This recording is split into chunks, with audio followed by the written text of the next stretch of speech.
Topic है anti profiteering, right.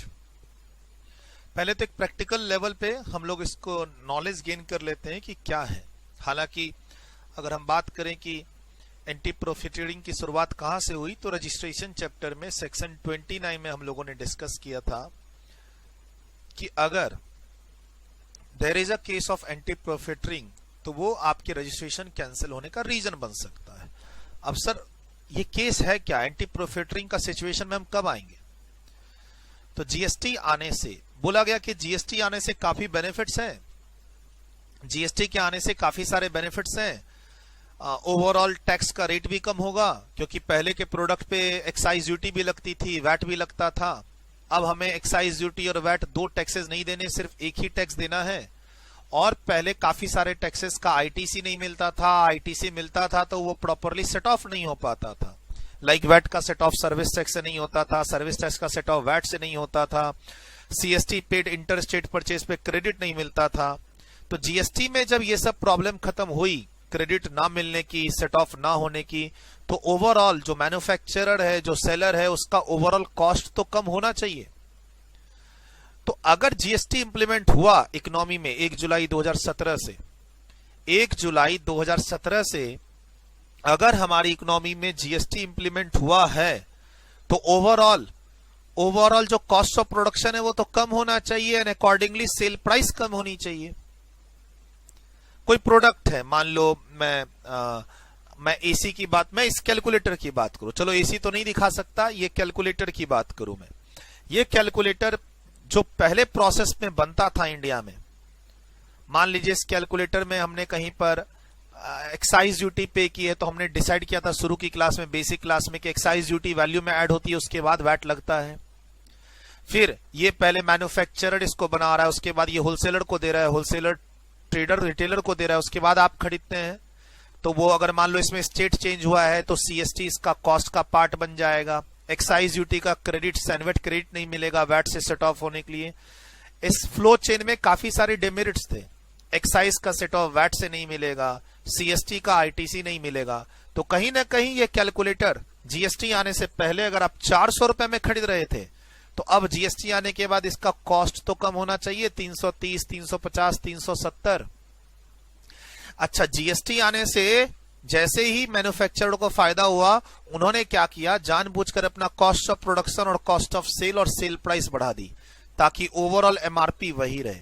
मतलब GST आने से पहले भी इसका एमआरपी 400 था और जीएसटी आने के बाद भी इसका एमआरपी कैलकुलेटर वाली कंपनी ने 400 ही रखा। उन्होंने क्या कहा, जी मेरा कॉस्ट बढ़ गया। जीएसटी आने से अगर आपको आईटीसी मिल रही है, जीएसटी का आउटपुट रेट मान लो पहले वैट देते थे 13% और अब जीएसटी दे रहे हैं 5%, तो जीएसटी का फायदा कंज्यूमर को मिलना चाहिए ना।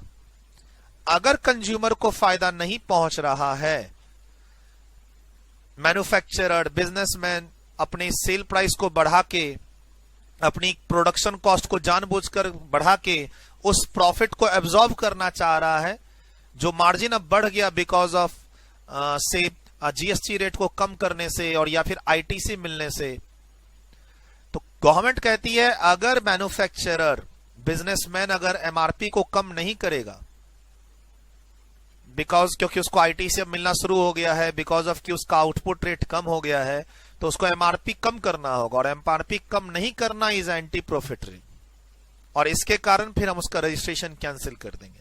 आप इंटरनेट पे, पहले भी मैंने कहा था, इंटरनेट पे अगर आप गूगल पे लिखोगे एंटी प्रॉफिटियरिंग और ब्रांड का नाम लिखोगे इंडियन ब्रांड्स का, तो आपको बहुत सारी कंपनियों के, किसी के 200 करोड़ के फ्रॉड, किसी के 50 करोड़ के फ्रॉड।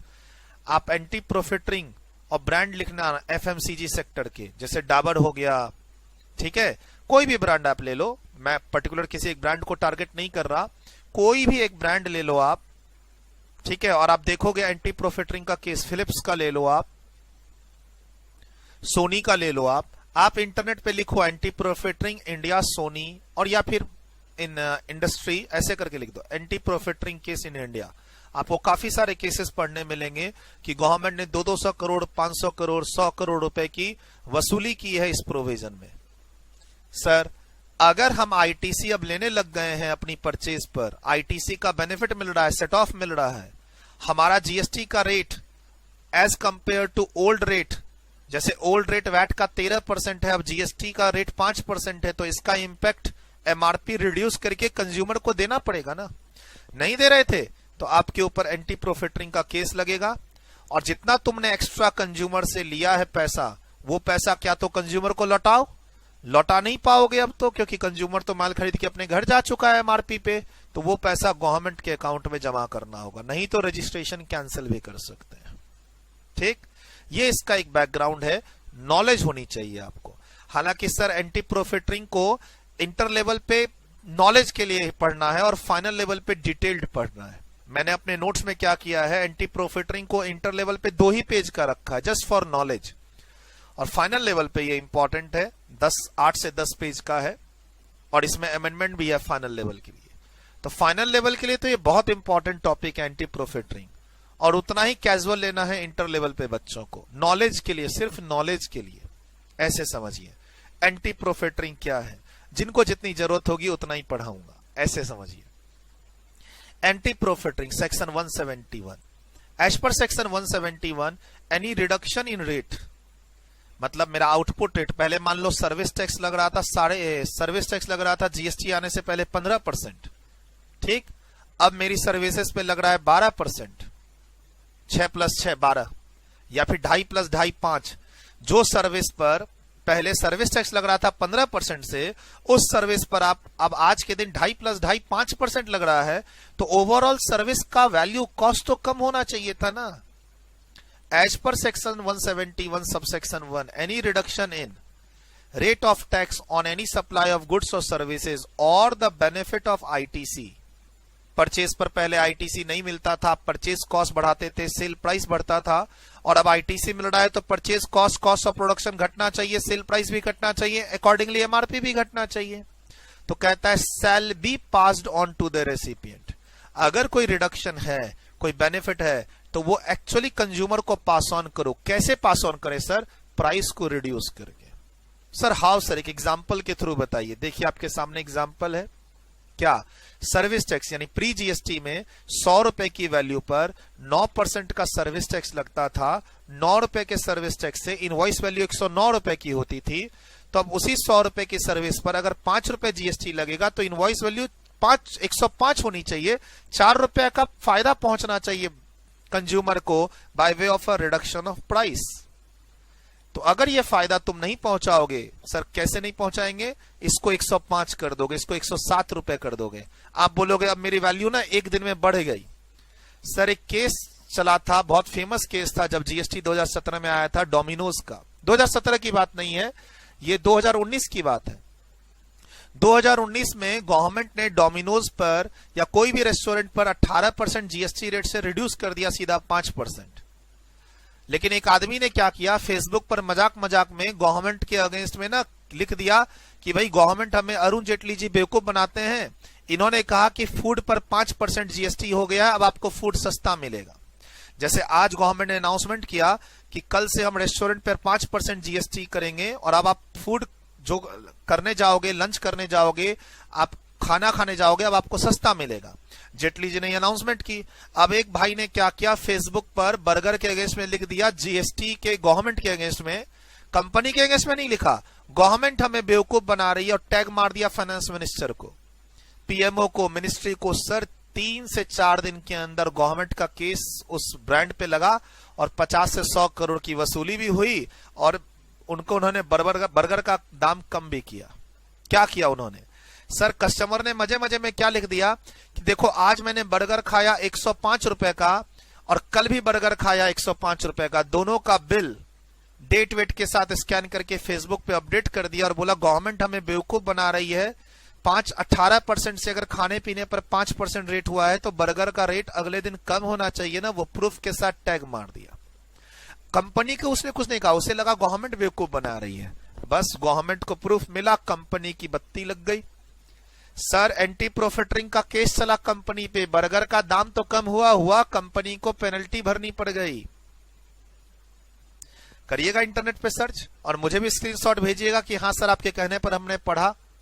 सर है, आप न्यूज गैदर कीजिए इंटरनेट पर, कभी फ्री आप सर्फिंग कर रहे हैं तो आप गैदर कर लीजिए। एग्जाम में बिजी, हाँ ये एग्री, लेकिन कभी तो नेट पे जाते होंगे। एंटी प्रॉफिटरिंग मैकडोनल्ड ऐसे करके burger, anti profiteering case on burger company ऐसे डालिएगा, अपने आप एक न्यूज आएगी आज से 1.5-2 साल पहले की। गवर्नमेंट ने रेट्स रिड्यूस किया तो अगले दिन पिज्जा का रेट कम होना चाहिए था, बर्गर का रेट कम होना चाहिए था, आप कर ही नहीं रहे हो, गलत है। तो ऐसे होता है सर बेनिफिट ऑफ आईटीसी भी तो पास ऑन होना चाहिए था। Any additional benefit by way of ITC is arising to the supplier due to the implementation of GST should be pass on to the customer by way of a reduction in price. Example sir बताना। तो देखिए ये service tax में और ये GST में क्या होता था। सर्विस टैक्स में tax paid toward service tax on input service availed 15 रुपए एंड वैट पेड हुआ 5 रुपए। 2 टैक्स मैंने पे किया 15 और 5, और मेरा आउटपुट टैक्स कितना है 25 रुपए बिफोर आईटीसी।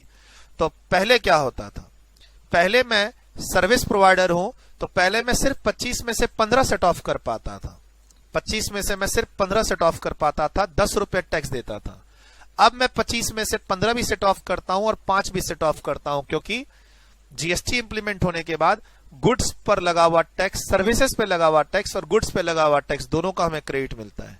तो अल्टीमेट लायबिलिटी कम हुई, 5 रुपए का फायदा हुआ। जीएसटी आने से पहले मैं 10 रुपए टैक्स पे करता था, अब मैं 5 रुपए पे करता हूं, तो इसका फायदा 5 रुपए की प्राइस रिड्यूस करके कस्टमर तक जाना चाहिए था। तो इसी को बोलते हैं एंटी प्रॉफिटरिंग। सर अगर आप फायदा पहुंचाओगे तो ठीक है, नहीं तो तुम्हारे ऊपर एंटी प्रॉफिटरिंग का केस चलेगा और रजिस्ट्रेशन भी कैंसिल हो सकता है। एंटी प्रॉफिटरिंग क्या है, आप प्रॉफिट अर्न नहीं करो because in the name of tax, in the name of ITC. अगर आईटीसी का फायदा जीएसटी इंप्लीमेंटेशन में मिला है जिसके कारण आपका कॉस्ट रिड्यूस हो रहा है, तो आप प्रॉफिट मार्जिन मत बढ़ाओ, आप एमआरपी को कम करो। जीएसटी गवर्नमेंट ने तो यही वादा किया था, जीएसटी इंप्लीमेंट करने के बाद इस कैलकुलेटर का दाम 400 से 350 हो जाएगा, तो वो पब्लिक को पता कहां चल रहा है, क्यों? मैन्युफैक्चरर ने फटाफट अपना कॉस्ट बढ़ा दिया, किसी ना किसी बहाने से उन्होंने क्या किया, कॉस्ट बढ़ा दिया, ठीक, ताकि वो रिड्यूस रेट और आईटीसी मेकअप होकर एमआरपी उतना ही निकले।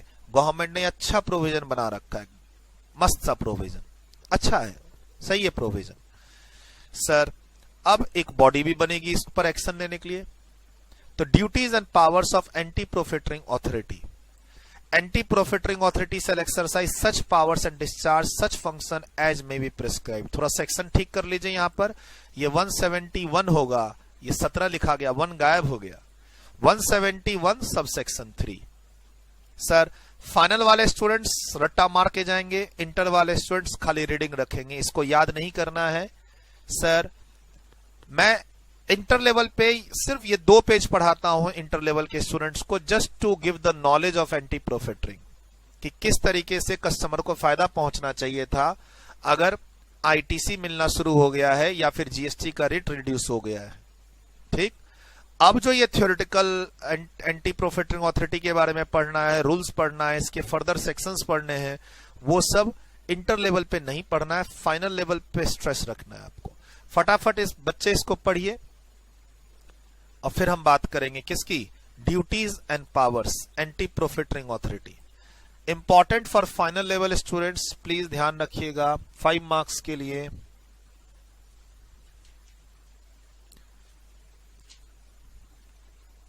सेक्शन तो बहुत छोटा है, सेक्शन 171 के 3 सब सेक्शन और एक नया इफेक्टिव हुआ अभी रिसेंटली, अदरवाइज इसमें रूल्स पढ़ने हैं।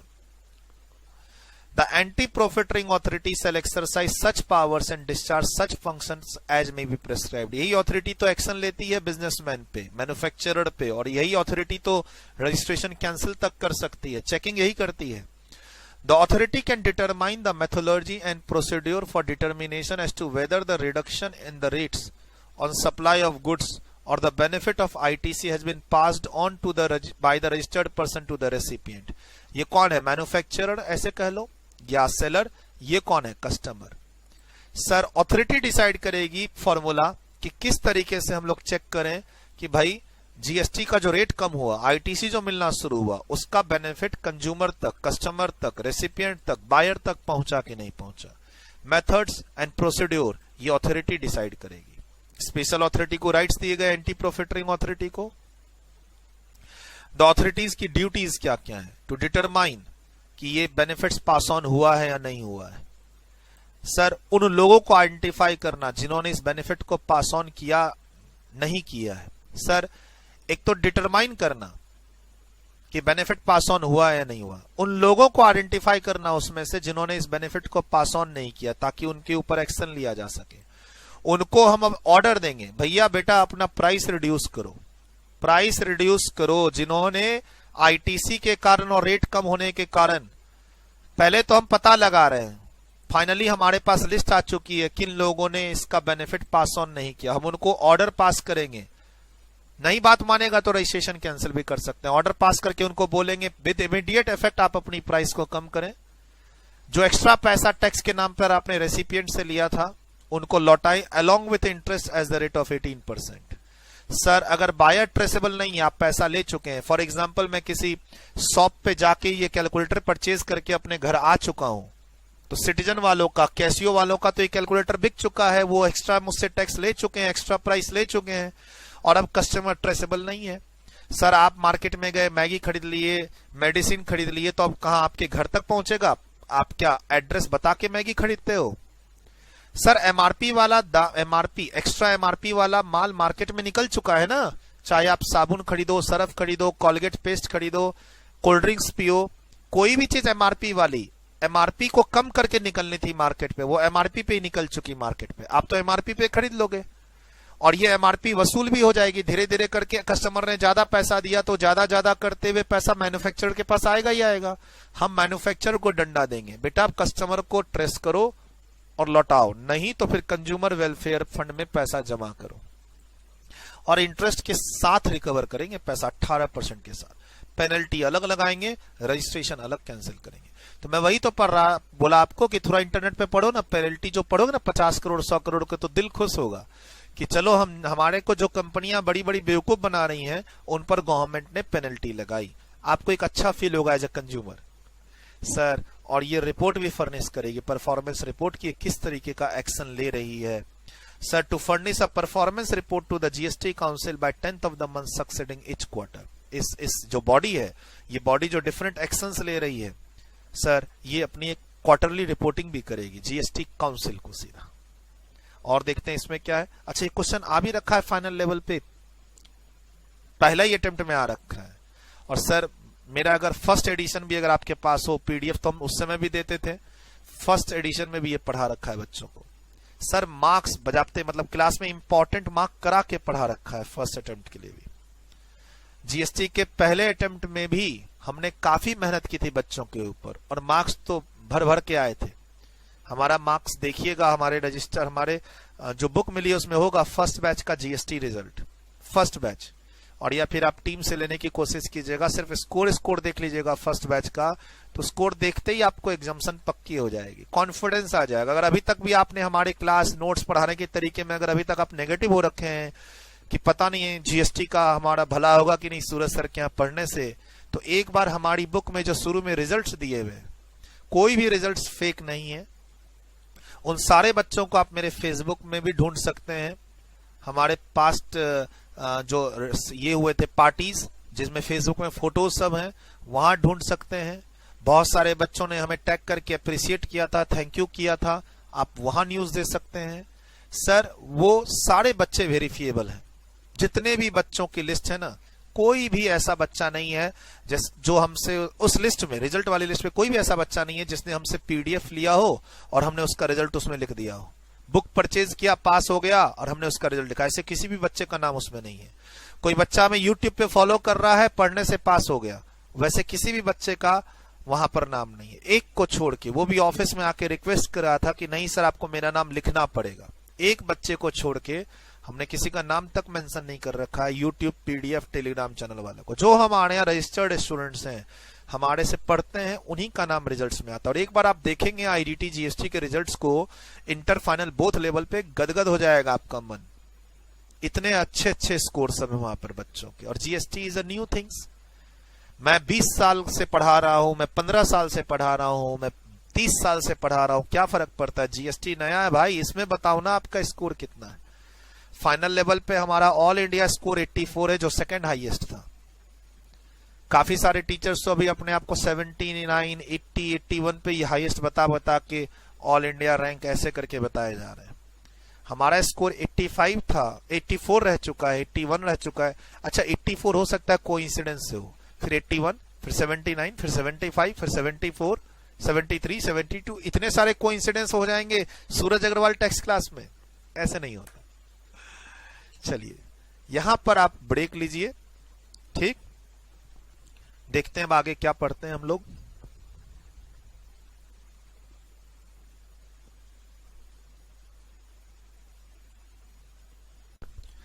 चलिए सर, ड्यूटी तो हम लोगों ने कंप्लीट कर ली। Duty and powers of anti profiteering authority, जिसको हम लोग नेशनल एंटी प्रॉफिटरिंग अथॉरिटी भी बोलते हैं। रूल 126 बोलता था कि ये अपने मेथड्स डिसाइड कर सकती है, अपना प्रोसीड्यूर डिसाइड कर सकती है, यानी इसको अपनी एक अथॉरिटी दी गई है टू डिसाइड कि एंटी प्रॉफिटरिंग का केस है या नहीं है। उसके अलावा रूल 127 यहाँ पे ड्यूटीज दे रहा है। डायरेक्ट एग्जाम पे क्वेश्चन आता है, इसीलिए मैंने आपको ये पहले पढ़ा दिया। सर 170 सेक्शन 171 का सबसेक्शन 1 बोलता है एंटी प्रॉफिटरिंग क्या है। एंटी प्रॉफिटरिंग क्या है? तो बेसिकली आपको अगर कोई फायदा हो रहा है बिकॉज ऑफ आईटीसी और because of the GST rate, तो उस फायदे को आप पहुंचाओ किसको? कस्टमर को, bye way of reducing the price. अगर आप ये नहीं पहुंचा रहे हो तो बेसिकली आपको प्रॉफिटरिंग अपने आप को प्रॉफिटेबल पोजीशन पे नहीं पहुंचाना है बिकॉज ऑफ जीएसटी, तो उसको रोक रहे हैं एंटी प्रॉफिटरिंग। यानी हम आपको प्रॉफिट अर्न करने से रोक रहे हैं because of the ITC credit और because of the lower GST. वो प्रॉफिट आपका नहीं है, वो कस्टमर के पास जाना चाहिए। एनीवे सर 171(2) अथॉरिटी के बारे में क्या कहता है? अभी हम लोग 171(3) में चले गए थे, क्या देखने के लिए? ड्यूटीज एंड पावर्स उसके क्या है, किनके? अथॉरिटी के। भाई ये अथॉरिटी क्या है, कौन इसको कॉन्स्टिट्यूट करता है, कितने साल तक के लिए है, और इस कमिटी में मेंबर्स कौन है, वो एग्जाम्स का एक और क्वेश्चन है 5 मार्क्स के लिए। सेक्शन 171 सबसेक्शन 2, ध्यान रखिएगा इसके अंदर सबसेक्शन 1 है, वहां से भी क्वेश्चन पूछता है। सबसेक्शन 2 जो आपके सामने दिख रहा है वहां से भी क्वेश्चन है। पिछले पेज पे सबसेक्शन 3 पढ़े, वहां पे भी क्वेश्चन है। और इस पेज पे एक अमेंडमेंट भी है जो फर्स्ट टाइम एप्लीकेबल हो रही है, क्या? 71(3)(a) एंटी प्रॉफिटरिंग से रिलेटेड। सर ये भी इंपॉर्टेंट है आपके एग्जाम्स के लिए। क्या कहता है sir? Anti profiteering authority, basically इसको हम लोग क्या बोलते हैं? NAA, national anti profiteering authority. 5 members committee होती है इसमें। क्या बोलता है इसके लिए?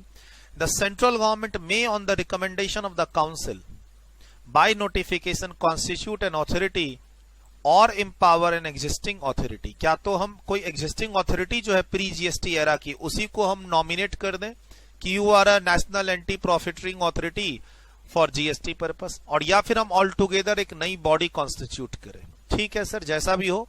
टू एग्जामिन, मेन पर्पस क्या होगा इनका? इन्वेस्टिगेट करना, एग्जामिन करना कि क्या इज इट अ सिचुएशन की जहां पर एंटी प्रॉफिटरिंग के प्रोविजंस लगने चाहिए, क्या एक्चुअली में प्राइस रिड्यूस नहीं किया गया है because of the lower GST rate and because of the ITC benefit, क्या प्राइस को रिड्यूस किया गया कि नहीं किया गया, उसको एग्जामिन करना। Whether input tax credit availed by registered person or the reduction in the tax rate have actually been resulted into a commensurate reduction in price. Actually में जितना आईटीसी का बेनिफिट एक्स्ट्रा मिला बिकॉज ऑफ जीएसटी और because of GST effective tax rate जितना कम हुआ, उसका benefit आगे buyer के पास, कंज्यूमर के पास गया कि नहीं गया, bye way of a reducing price, उसको ये एग्जामिन करेगा। सर 3 लेवल अथॉरिटी है हमारे पास। अभी आप देखेंगे national anti profiteering authority highest level authority है जो जज करेगी। उसके पहले डायरेक्टर जनरल है और उसके पहले स्क्रीनिंग कमेटी है। 3 लेवल पे चेकिंग होती है, फाइनलाइजेशन तब जाके होता है। अभी हम लोग उसके रूल्स में जा रहे हैं। उस रूल्स में भी काफी जगह अमेंडमेंट है पिछले 1 साल में। मैं ये नहीं कहूंगा कि पिछले 6 महीने की अमेंडमेंट है, लेकिन पिछले 1 साल की अमेंडमेंट्स काफी सारी हैं जिस पर अभी तक इंस्टीट्यूट का कोई क्वेश्चन नहीं बना है। ऑलवेज आपके एग्जाम्स के लिए क्या है? इंपॉर्टेंट। क्या कहता है sir? National anti profiteering authority shall be a 5 member committee, जिसमें से 1 पर्सन जो होगा चेयरपर्सन होगा, चेयरमैन, और उसके अलावा 4 टेक्निकल मेंबर होंगे। इनके सैलरी, इनके ड्यूटीज क्या है, उस पर हम लोग आ रहे हैं। चेयरमैन कौन सी पोस्ट का होगा, उसका गवर्नमेंट में क्या रैंक होगा जो यहां आके चेयरमैन बनेगा। द चेयरमैन हु होल्ड्स और has held a post equivalent to the rank of a secretary to the government of India. Government of India mean central government basically.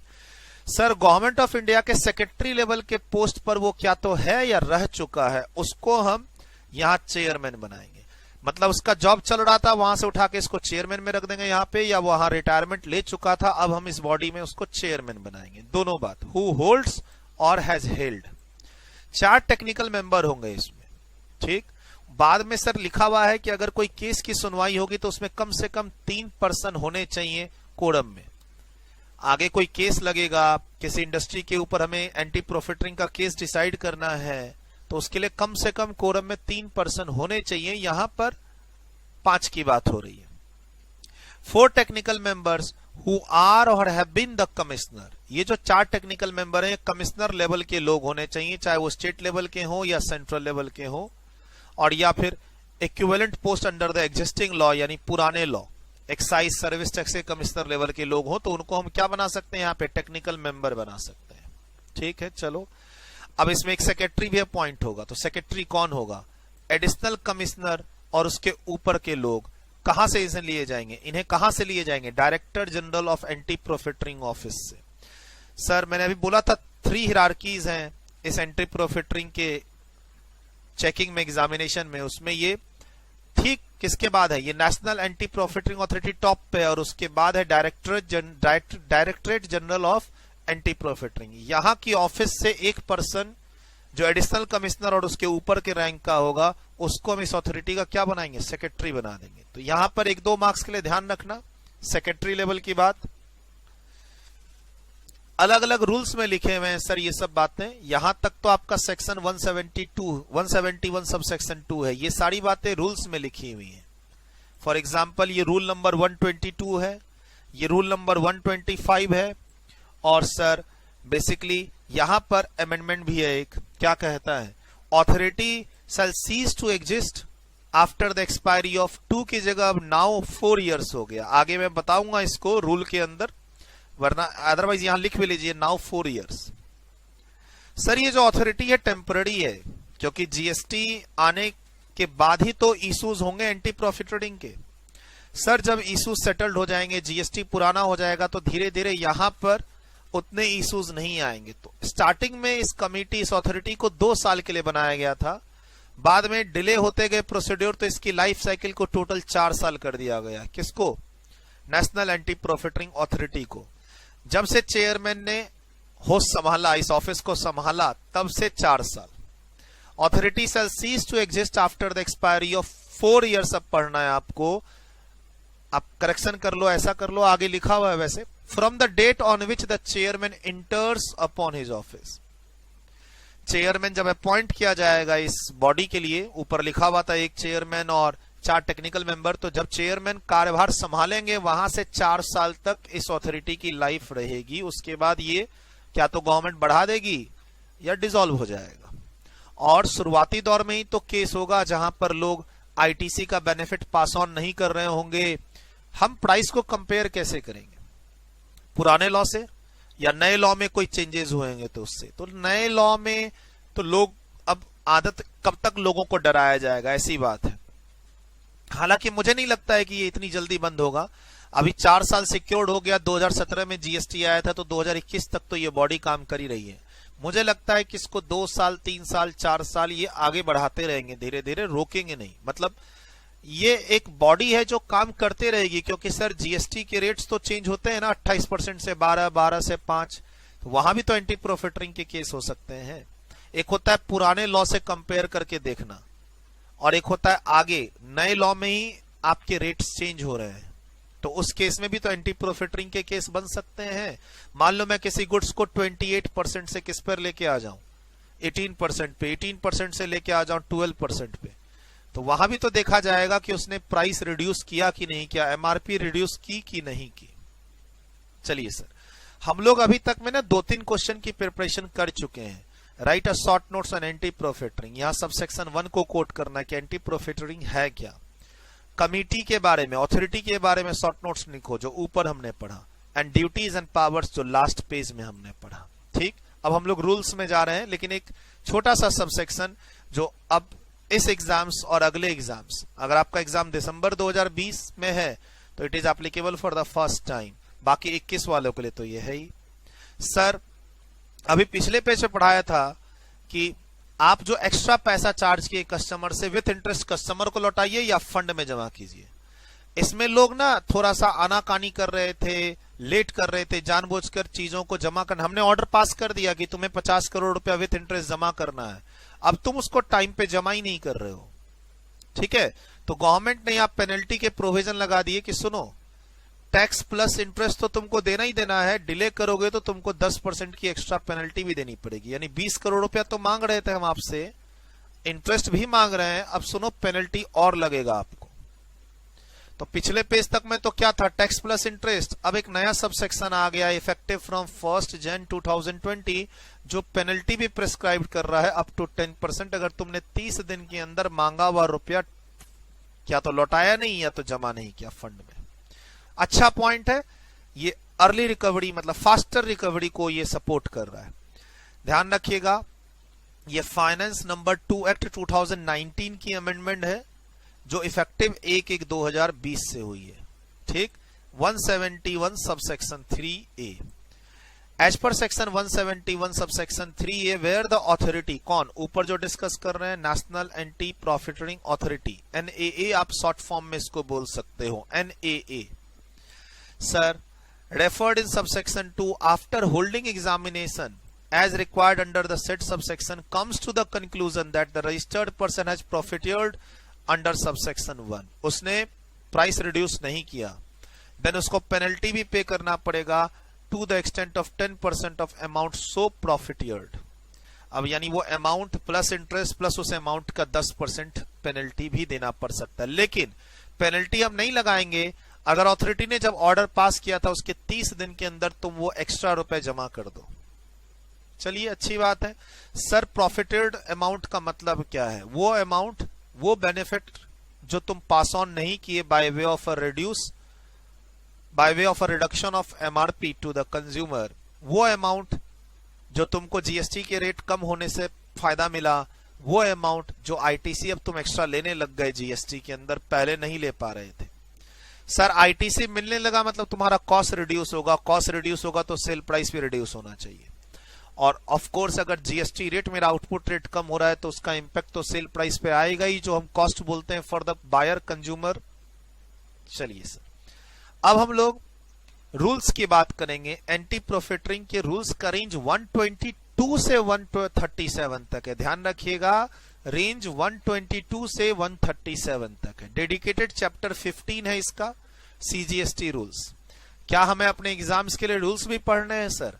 हाँ सर। क्या 20-25 मार्क्स के question आएंगे जो इतना पढ़ा रहे हो? नहीं, 5 मार्क्स से ज्यादा के नहीं आएंगे। और सर पेजेस देख के न डरो। सर 10 पेज के नोट्स हैं तो क्या हुआ, आपको 5 नंबर जो है एग्जाम में स्कोर करने इससे है मैक्सिमम, वो इजिली स्कोर हो जाएंगे, मेरी गारंटी है सर। सर लास्ट के 2 पेज तो अमेंडमेंट की समरी दे रखी है, इस पेज को तो मैं पढ़ाने से रहा। सर ये जो पेज नंबर 9 है, अच्छा 10 तो ब्लैंक ही है, एक फायदा हो गया 10 पेज में। पेज नंबर 9 है और जो पेज नंबर 8 है ये समरी है लास्ट 1 ईयर के डिफरेंट रूल्स में जो अमेंडमेंट्स आए हैं। सर वो अभी हम अमेंडेड रूल्स पढ़ रहे हैं तो ये अमेंडमेंट तो आपको एक समरी दी हुई है इकट्ठा एक जगह। सर अभी हम लोग ये सारे रूल्स पढ़ने वाले हैं, 128, 129, 132 अमेंडेड रूल्स पढ़ने वाले हैं। अलग से सिर्फ आपके सेल्फ रेफरेंस के लिए दिया है all amendments at one place बोल के, एंटी प्रॉफिटरिंग से रिलेटेड। तो मैं अमेंडमेंट्स को नहीं पढ़ा रहा, क्यों? क्योंकि सर मैं अमेंडेड रूल ही पढ़ा रहा हूं। उस अमेंडमेंट का इंपैक्ट इसमें दिया हुआ है इस नोट्स में सर ग्रीन कलर से, क्योंकि ये 6 महीने से भी ज्यादा ओल्डर है। एक होता है ना रिसेंट चेंजेस को मैंने रेड कर रखा है। जो थोड़े पुराने चेंजेस हो गए हैं और अब भी पूछे जा सकते हैं उसको मैंने ग्रीन कर रखा है। और एक रीजन है कि पिछला अटेम्प्ट हुआ ही नहीं इंस्टीट्यूट का, न सीए का न सीएमए का, तो उसके कारण भी वो जो पिछले बैच में इंपॉर्टेंट था वो अभी भी स्टिल इंपॉर्टेंट ही है क्योंकि एग्जाम हुआ ही नहीं, राइट। तो आपका एग्जाम 2020 में है अपकमिंग अटेम्प्ट या अगले साल है, तो आपको एंटी प्रॉफिटरिंग को हमेशा 5 मार्क्स का वेटेज रख के पढ़ना है। अब हम लोग रूल्स पढ़ने जा रहे हैं, जहां हर रूल्स में कहीं ना कहीं नए पैराग्राफ्स आए हैं छोटे छोटे, जैसे पूरा पैराग्राफ नया आया है या फिर करेक्शन हुआ है 3 मंथ्स की जगह 6 मंथ्स।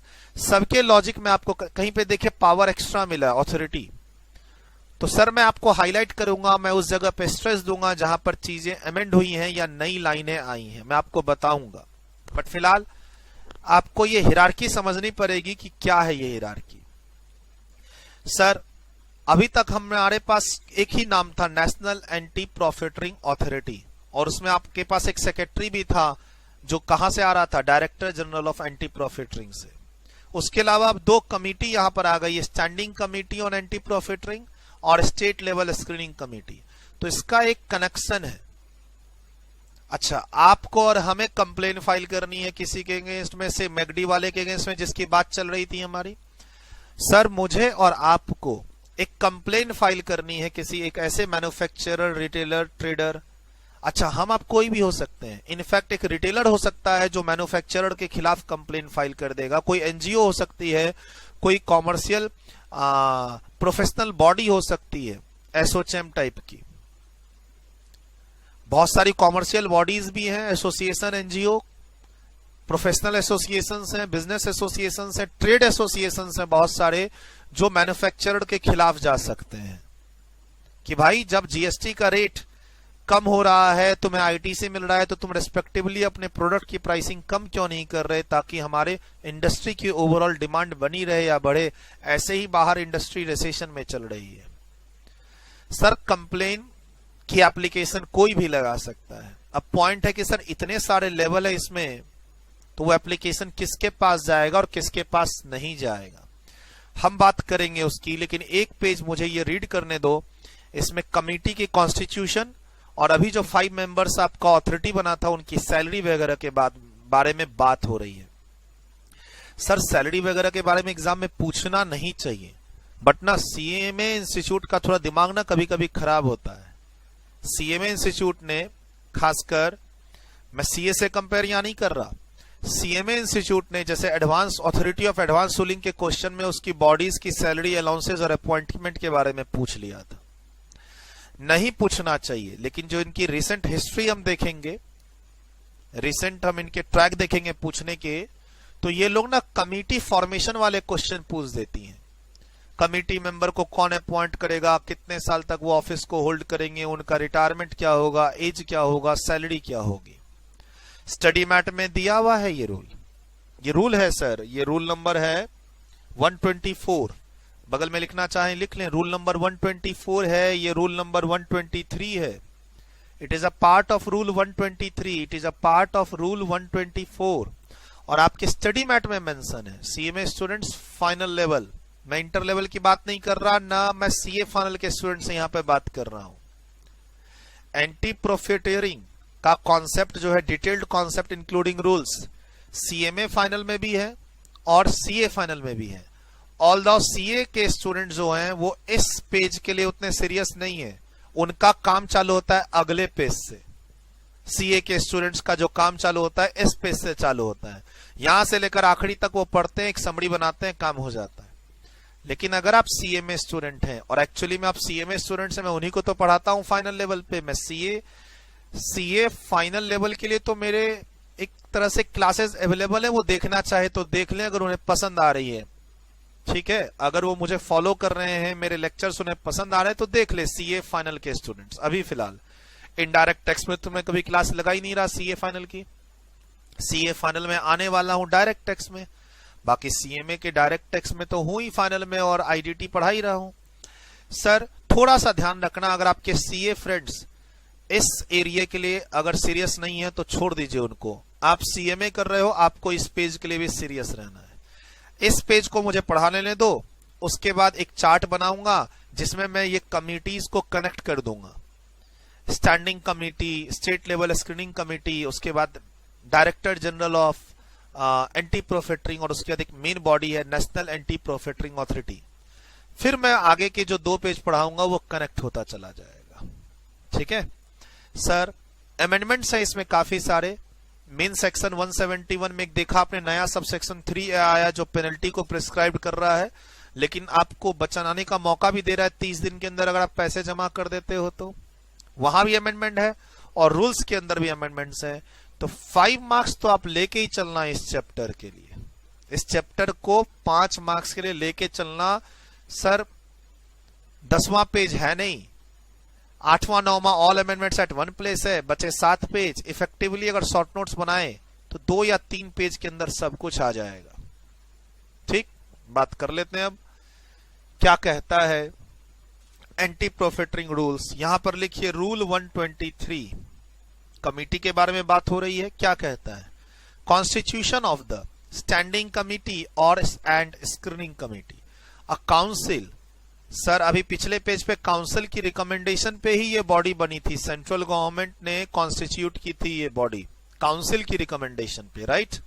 सबको कनेक्ट करना पड़ेगा आपको। अब यहां पर जो ये कमिटी बनाएगी वो काउंसिल कॉन्स्टिट्यूट करेगी।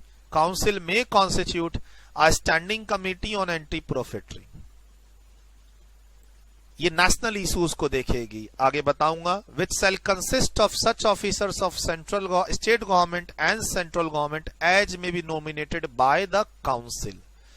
इस कमिटी को काउंसिल अपॉइंट करेगी, कंस्ट्रक्ट करेगी, कॉन्स्टिट्यूट करेगी, जिसमें सेंट्रल गवर्नमेंट और स्टेट गवर्नमेंट के ऑफिसर्स भी रहेंगे और मेनली नेशनल लेवल के इश्यूज को। एक कंपनी है जो एंटी प्रॉफिटरिंग यानी प्रॉफिटरिंग मेजर्स, यानी वो एक कंपनी, एक मैन्युफैक्चरिंग कंपनी है जो नेशनल लेवल पे अपने गुड्स और सर्विसेज को सप्लाई कर रही है और वहां प्रॉफिटरिंग मेजर्स उन्होंने ले रखा है। उन्होंने अपना प्राइस रिड्यूस नहीं किया है, उन्होंने आईटीसी का बेनिफिट लेने लग गए, जीएसटी का रेट कम हो गया, लेकिन स्टिल उन्होंने अपना प्राइस रिड्यूस नहीं किया है। कोई मैटर नेशनल लेवल का है, जैसे फिलिप्स कंपनी का मैटर हो जिसके प्रोडक्ट हर स्टेट में अवेलेबल है, तो उसकी जो एप्लीकेशन लगेगी, इसकी अपनी वेबसाइट है, इसकी अपनी वेबसाइट है www.naa.gov.in।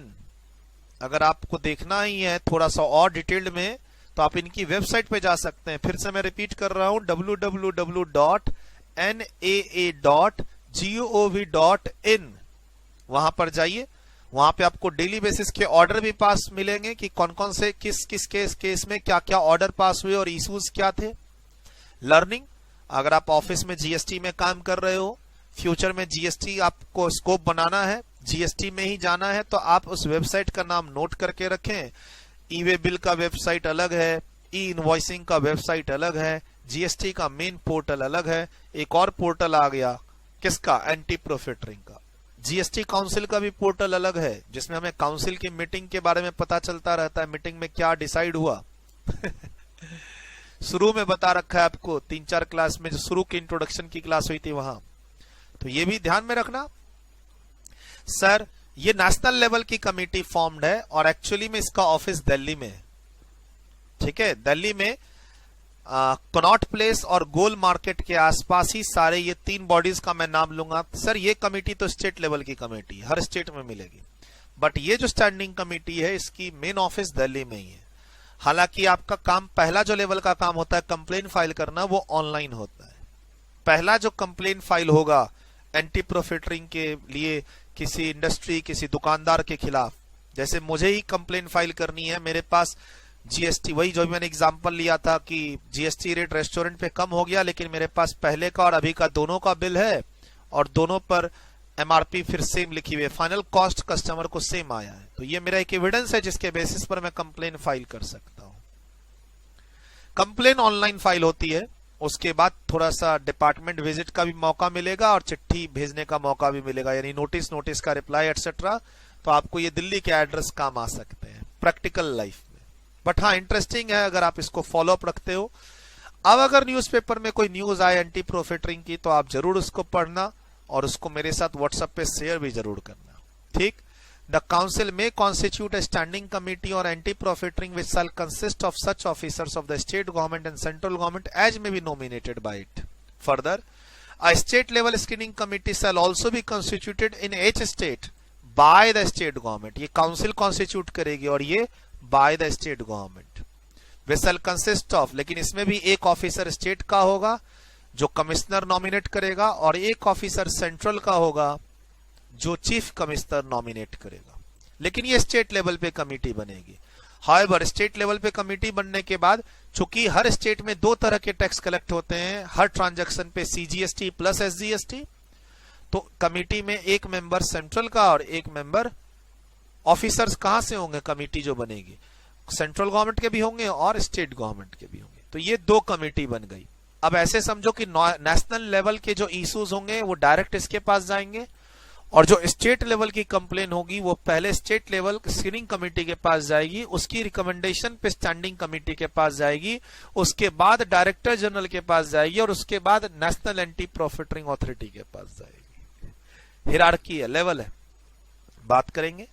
फिलहाल अभी पिछले पेज में पढ़े थे नेशनल एंटी प्रॉफिटरिंग अथॉरिटी, जिसके अंदर एक चेयरपर्सन और चार टेक्निकल पर्सन होते हैं। उनकी अपॉइंटमेंट, उनकी सैलरी और उनके कितने साल तक वो इस पोस्ट पे रहेंगे और कितने एज तक रहेंगे, कितने एज के हैं तो उनको अपॉइंट किया जा सकता है और कितने एज के हैं कि उनको अपॉइंट नहीं किया जा सकता है, उन सब की बात यहाँ पे थोड़ी सी है। प्लीज थोड़ा ध्यान रखिएगा, आप सीएमए स्टूडेंट हैं, आपको ये एरिया में तैयार करके जाना है, इसीलिए मैंने 5 मार्क्स लिखा है यहाँ के लिए। ठीक, बगल में लिखिए रूल 124, रूल 124। थोड़ा पीछे आऊं तो यहां पर आपका था, पीछे आऊं तो ये आपका था रूल 126, ये आपका पूरा रूल 127 था। ये वाली बात लिखी हुई है रूल 122 में, लिख लीजिए रूल 122। एग्जाम के लिए रूल नंबर याद नहीं करना है, बट आप कहीं समझो कि ये एक्ट के कंटेंट है तो नहीं, ये रूल्स के कंटेंट है, और ये content rule number 125। Rule wise मत याद कीजिएगा unless it is very important. ठीक, मैं अपने आप बता दूंगा, और कंटेंट आपको मेन फोकस एग्जाम में कंटेंट पे रखना है। जैसे ये कंटेंट आपका इंपॉर्टेंट है। सर, अब हम लोग appointment, salary, allowances and other terms conditions, age, retirement को लेके बात कर रहे हैं। थोड़ा सा बोरिंग है लेकिन संभाल लीजिएगा आप अपने आप को। आप चाहो तो यहाँ 5-10 मिनट का ब्रेक ले सकते हो, और ब्रेक ले ही रहे हो तो इसको पढ़ लो, पढ़ने के बाद ज्वाइन कर लो वापस, वीडियो को रोक दो, 5-10 मिनट का ब्रेक ले लो, इसकी रीडिंग कंप्लीट कर लो, फिर ज्वाइन कर लो आप वीडियो को।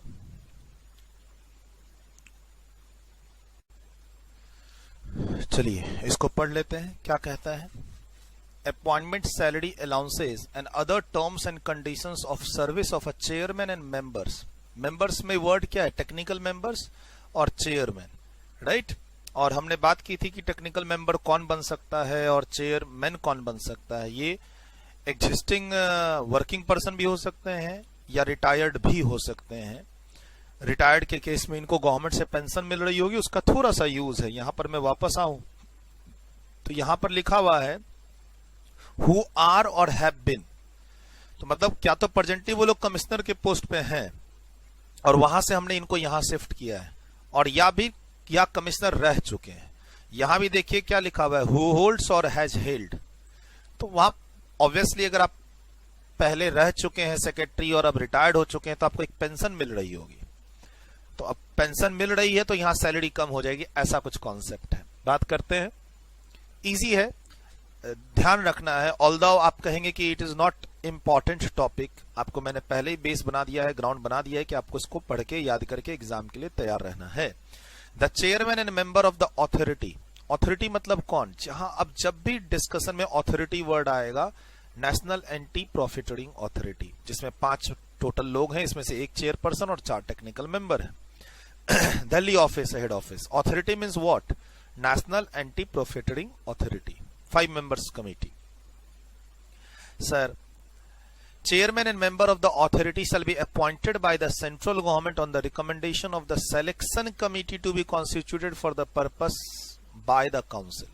अब काउंसिल सिलेक्शन कमेटी बनाएगी, उसकी रिकमेंडेशन पे सेंट्रल गवर्नमेंट अपॉइंट करेगी। ध्यान रखिएगा ये कमेटी कुछ अलग है, ये स्टैंडिंग कमेटी, स्क्रीनिंग कमेटी अलग है, यहाँ एक सिलेक्शन कमेटी अलग है जो इन लोगों के लिए बनाई जाएगी। जीएसटी काउंसिल क्या कहता है, appointed by central government on the recommendation of selection committee and to be constituted by the council. Obviously council यानी जीएसटी काउंसिल में तो फाइनेंस मिनिस्टर हैं सेंट्रल गवर्नमेंट के और स्टेट की, उन लोग के पास इतना टाइम कहाँ है, तो वो लोग एक कमेटी अपॉइंट कर देगी कि भैया आपकी देखरेख में आप अपना अथॉरिटी बनवा दो। चलो सर सैलरी की बात कर लें, बहुत अच्छी सैलरी मिल रही है और ये तो बेसिक सैलरी है, इसके अलावा अलाउंसेस परक्यूट्स बेनिफिट्स अलग हैं सर, अराउंड 5-6 लाख रुपए पहुंच जाएगा बेनिफिट्स को मिलाएंगे तो।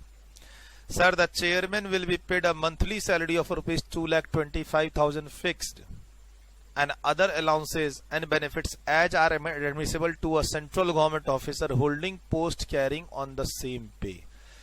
इस पे पर जो दूसरे गवर्नमेंट के ऑफिसर्स को अलाउंसेस और बेनिफिट मिलता है वो सब इनको मिलेगा। इस स्टैंडर्ड की सैलरी पर जो भी फैसिलिटीज दूसरे गवर्नमेंट एम्प्लॉय को मिलती है सेंट्रल, वो इस चेयरमैन को मिलेगी, प्रोवाइडेड अगर ये रिटायर्ड ऑफिसर है तो फिर इसकी monthly salary 225 reduced by the amount of pension. मान लो इसको पहले से पेंशन 40,000 रुपए मिल रहा है तो ये अमाउंट 40,000 से कम हो जाएगा। ठीक, ये अमाउंट तो फिक्स है ही, वैसा ही अमाउंट आपको मिल रहा है, लेकिन चूंकि आप रिटायर्ड हैं तो आपको पेंशन मिल रहा होगा, वो पेंशन का अमाउंट हम आपके इस सैलरी में से क्या करेंगे, कम कर देंगे। बाकी फैसिलिटी अलाउंसेस सब सेम रहेगा। टेक्निकल मेंबर पे आते हैं, अभी तो चेयरपर्सन की बात होगी, चेयरमैन की। सर यहां पे चेयरमैन फाइनेंस मिनिस्टर को नहीं समझ जाइएगा सर, ये काउंसिल का जो चेयरमैन होता है वो होता है सेंट्रल गवर्नमेंट का फाइनेंस मिनिस्टर। ठीक, ये चेयरमैन अथॉरिटी का चेयरमैन है, सेक्रेटरी लेवल का, secretary to the government level का person. The technical member shall be paid a monthly salary and other allowances and benefits as admissible to him when holding an equivalent group A post. Government की categories होती हैं, group A, group B officer, group C officer, gazetted officers की category भी होती है। तो government के group A post वाले लोगों को जो सैलरी मिलती है, अलाउंसेस मिलते हैं, वो इन टेक्निकल मेंबर्स को मिलेगा। अगर ये रिटायर्ड है, रिटायर्ड पर्सन को हमने सेलेक्ट किया है तो फिर से वो, इसमें पेंशन की बात नहीं है, कुछ अलग तरीके से है। ही शैल बी, पेंशन की भी बात है, he shall be paid a monthly salary equal to his last drawn salary. यानी अगर वो रिटायर्ड है तो इस पोस्ट से उसने लास्ट कौन सी सैलरी ड्रॉ की थी रिटायरमेंट से ठीक पहले वाली, वो अमाउंट ही उसको मिलेगा, reduced by the amount of pension. 225 की जो फिक्स लिमिट है या फिक्स अमाउंट है वो चेयरमैन के लिए है। इनके लिए इनकी salary equivalent to group A post या रिटायरमेंट के समय जो लास्ट सैलरी थी, बट इसमें भी रिड्यूस क्या होगा, पेंशन।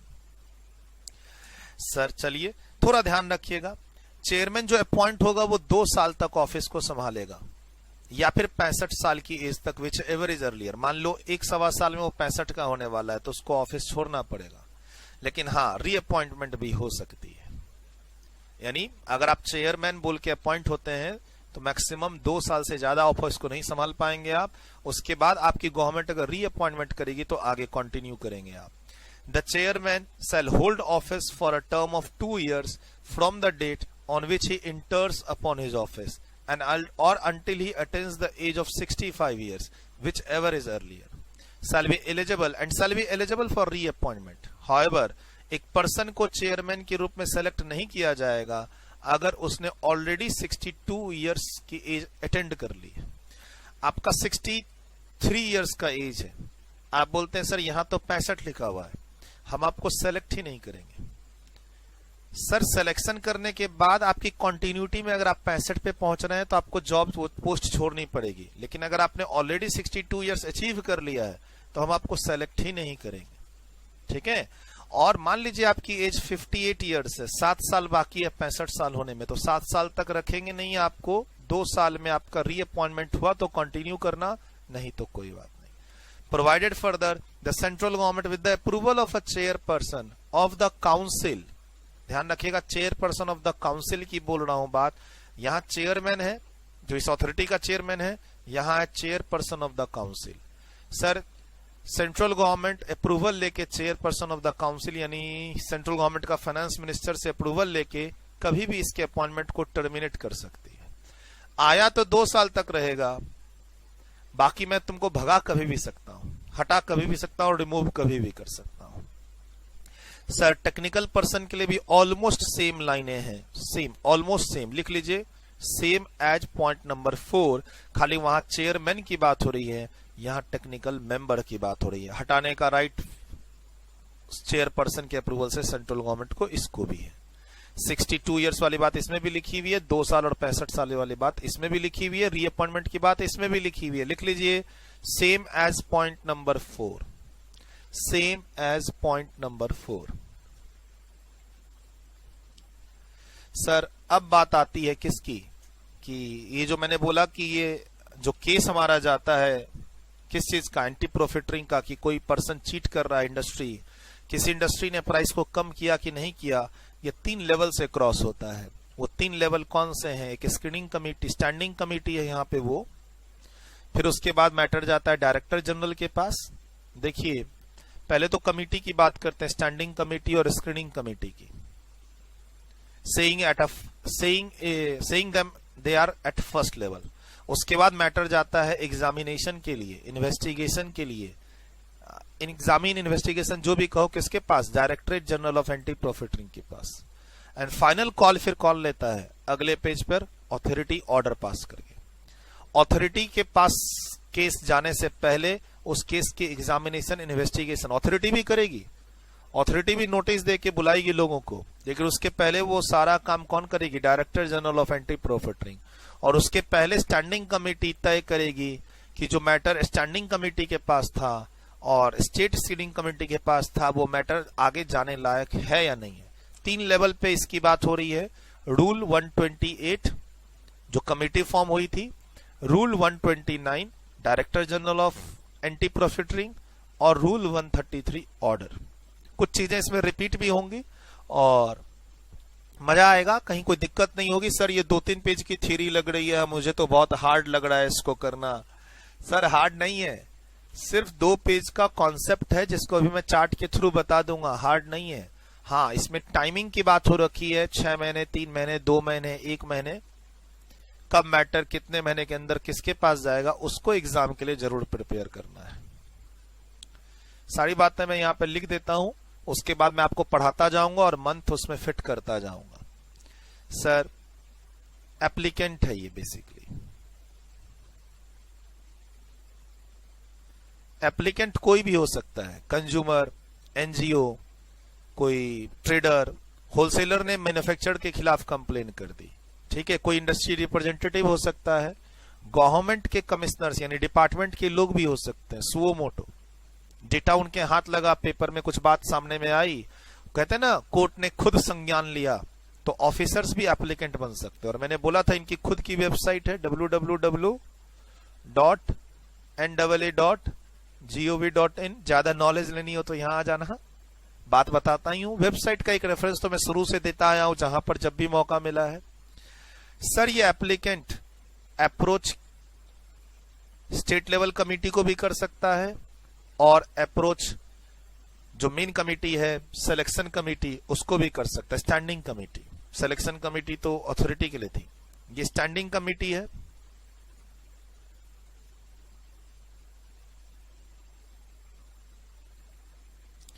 सर एप्लीकेंट जब ऑनलाइन एप्लीकेशन देगा तो हो सकता है वो स्टैंडिंग कमेटी के पास चला जाए, saying it's a national importance. ये एप्लीकेशन जो आई है, कंप्लेन जो आई है, बेसिकली ये एप्लीकेंट क्या लेके आया है? कंप्लेन। ये कंप्लेन एक नेशनल लेवल की कंप्लेन है, सीधा मैटर किसके पास जाएगा? स्टैंडिंग कमेटी के पास। सर स्टैंडिंग कमेटी के पास अगर मैटर शुरू में ही पता चल जाए कंप्लेन करते समय कि ये स्टेट लेवल का मैटर है, तो फिर ये किसके पास जाएगा? स्टेट लेवल स्क्रीनिंग कमेटी के पास। तो मैं इसको क्या नाम दूं? मैं इसको state level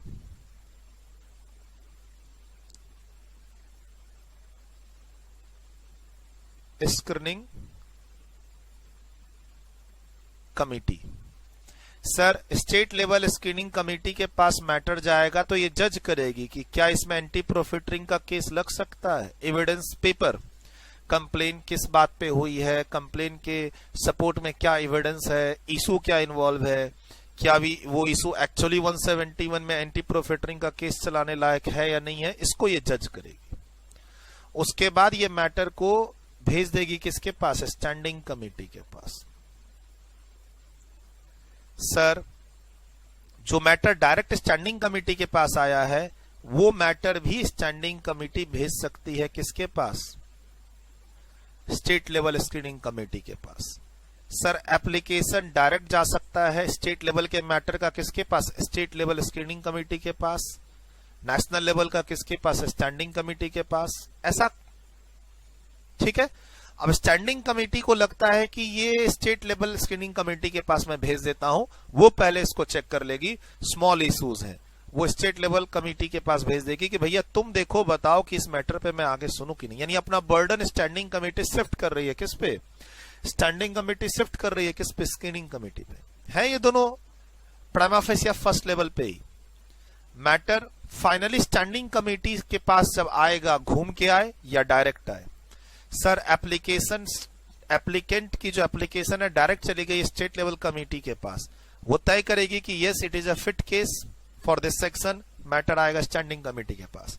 matter standing committee के पास आया है, मैटर स्टेट लेवल के पास वो फॉरवर्ड कर सकती है, फॉरवर्ड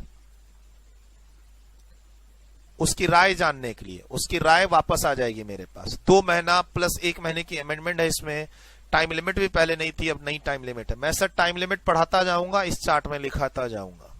ठीक है, उसके बाद स्टैंडिंग कमेटी से मैटर जाएगा किसके पास, थोड़ा सा और लंबा बना दूं ताकि कोई और बातें लिखनी हो तो लिख सके हम लोग। फिर ये मैटर किसके पास जाएगा, director general of anti profiteering के पास जाएगा। अगर स्टैंडिंग कमेटी को फाइनली एसेस करके लगता है with the support of state level committee, support कभी ले भी कभी जरूरत भी नहीं पड़ेगा, डायरेक्ट वो डिसाइड करेगी, और उसे लगता है कि yes it is a fit case. ठीक है, ये हो गया फर्स्ट लेवल पे आपका, मैं क्या कह सकता हूं, इसको मैं क्या कह सकता हूं, एग्जामिनेशन कह सकते हो ऑफ एप्लीकेशन एविडेंस एग्जामिनेशन, इसको मैं एग्जामिनेशन कह सकता हूं। जो कंप्लेन आई है, जो एविडेंस सबमिट किए गए हैं उसकी एग्जामिनेशन, कि वेदर दे आर परफेक्ट और not, whether it is a fit case और नॉट। ठीक, DGAP director general of anti profiteering mainly investigation का काम करता है, नोटिस वोटिस भेज सकता है, इन्वेस्टिगेशन। ये जो एप्लीकेंट है, जो ऑफिसर ने जिसने ये केस स्टार्ट किया एप्लीकेशन फाइल करके, ये उसको बुला भी सकता है और एविडेंस मंगा सकता है। मतलब ये डिटेल्ड इन्वेस्टिगेशन में चला जाएगा, सेइंग कि यही फाइनल अथॉरिटी है।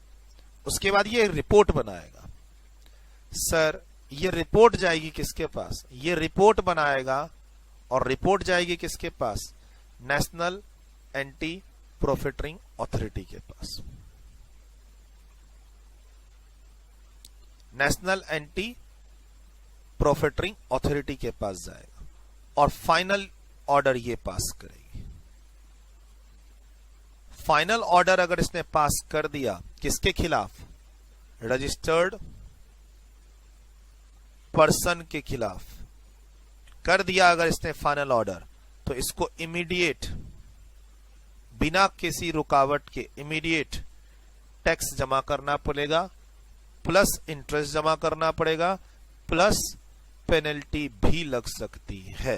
पेनल्टी भी लग सकती है अगर वो 30 दिन से ज्यादा डिले किया तो। इमीडिएट तुरंत जमा कर दे तो ठीक, वरना पेनल्टी भी लग सकती है। सर इसी का कार्यकाल पढ़े थे हम लोग कि ये 4 साल, 2 साल के लिए बनी थी, 2 साल और एक्सटेंड हो गया, टोटल 4 साल के लिए ये अथॉरिटी बनी हुई है। जब हम लोग बोलते हैं अथॉरिटी, जो ऑर्डर पास करेगी वो ये लास्ट वाली है, 3rd लेवल। उसके पहले इन्वेस्टिगेशन एजेंसी है, director general of anti profiteering, ये एक बॉडी है। इसी का एडिशनल कमिश्नर रैंक का लोग, नीचे अथॉरिटी का क्या है, सेक्रेटरी है। बट इन सब के अलग अलग पर्पस हैं। जैसे फाइनल वाली अथॉरिटी क्या पास करेगी, ऑर्डर, वहां लैंग्वेज ऑर्डर है। अब वो ऑर्डर कितने महीने के अंदर पास करेगी वो सब देख लेंगे। डीजीएपी रिपोर्ट सबमिट करेगा किसको, एनएए को, और ऊपर स्टैंडिंग कमेटी फॉरवर्ड करेगी एप्लीकेशन को प्राइमा फेसिया एग्जामिन करके कि weather it is a fit case और नॉट, मैटर को फॉरवर्ड करेगी डीजीएपी को। बस ये एक हिरार्की है।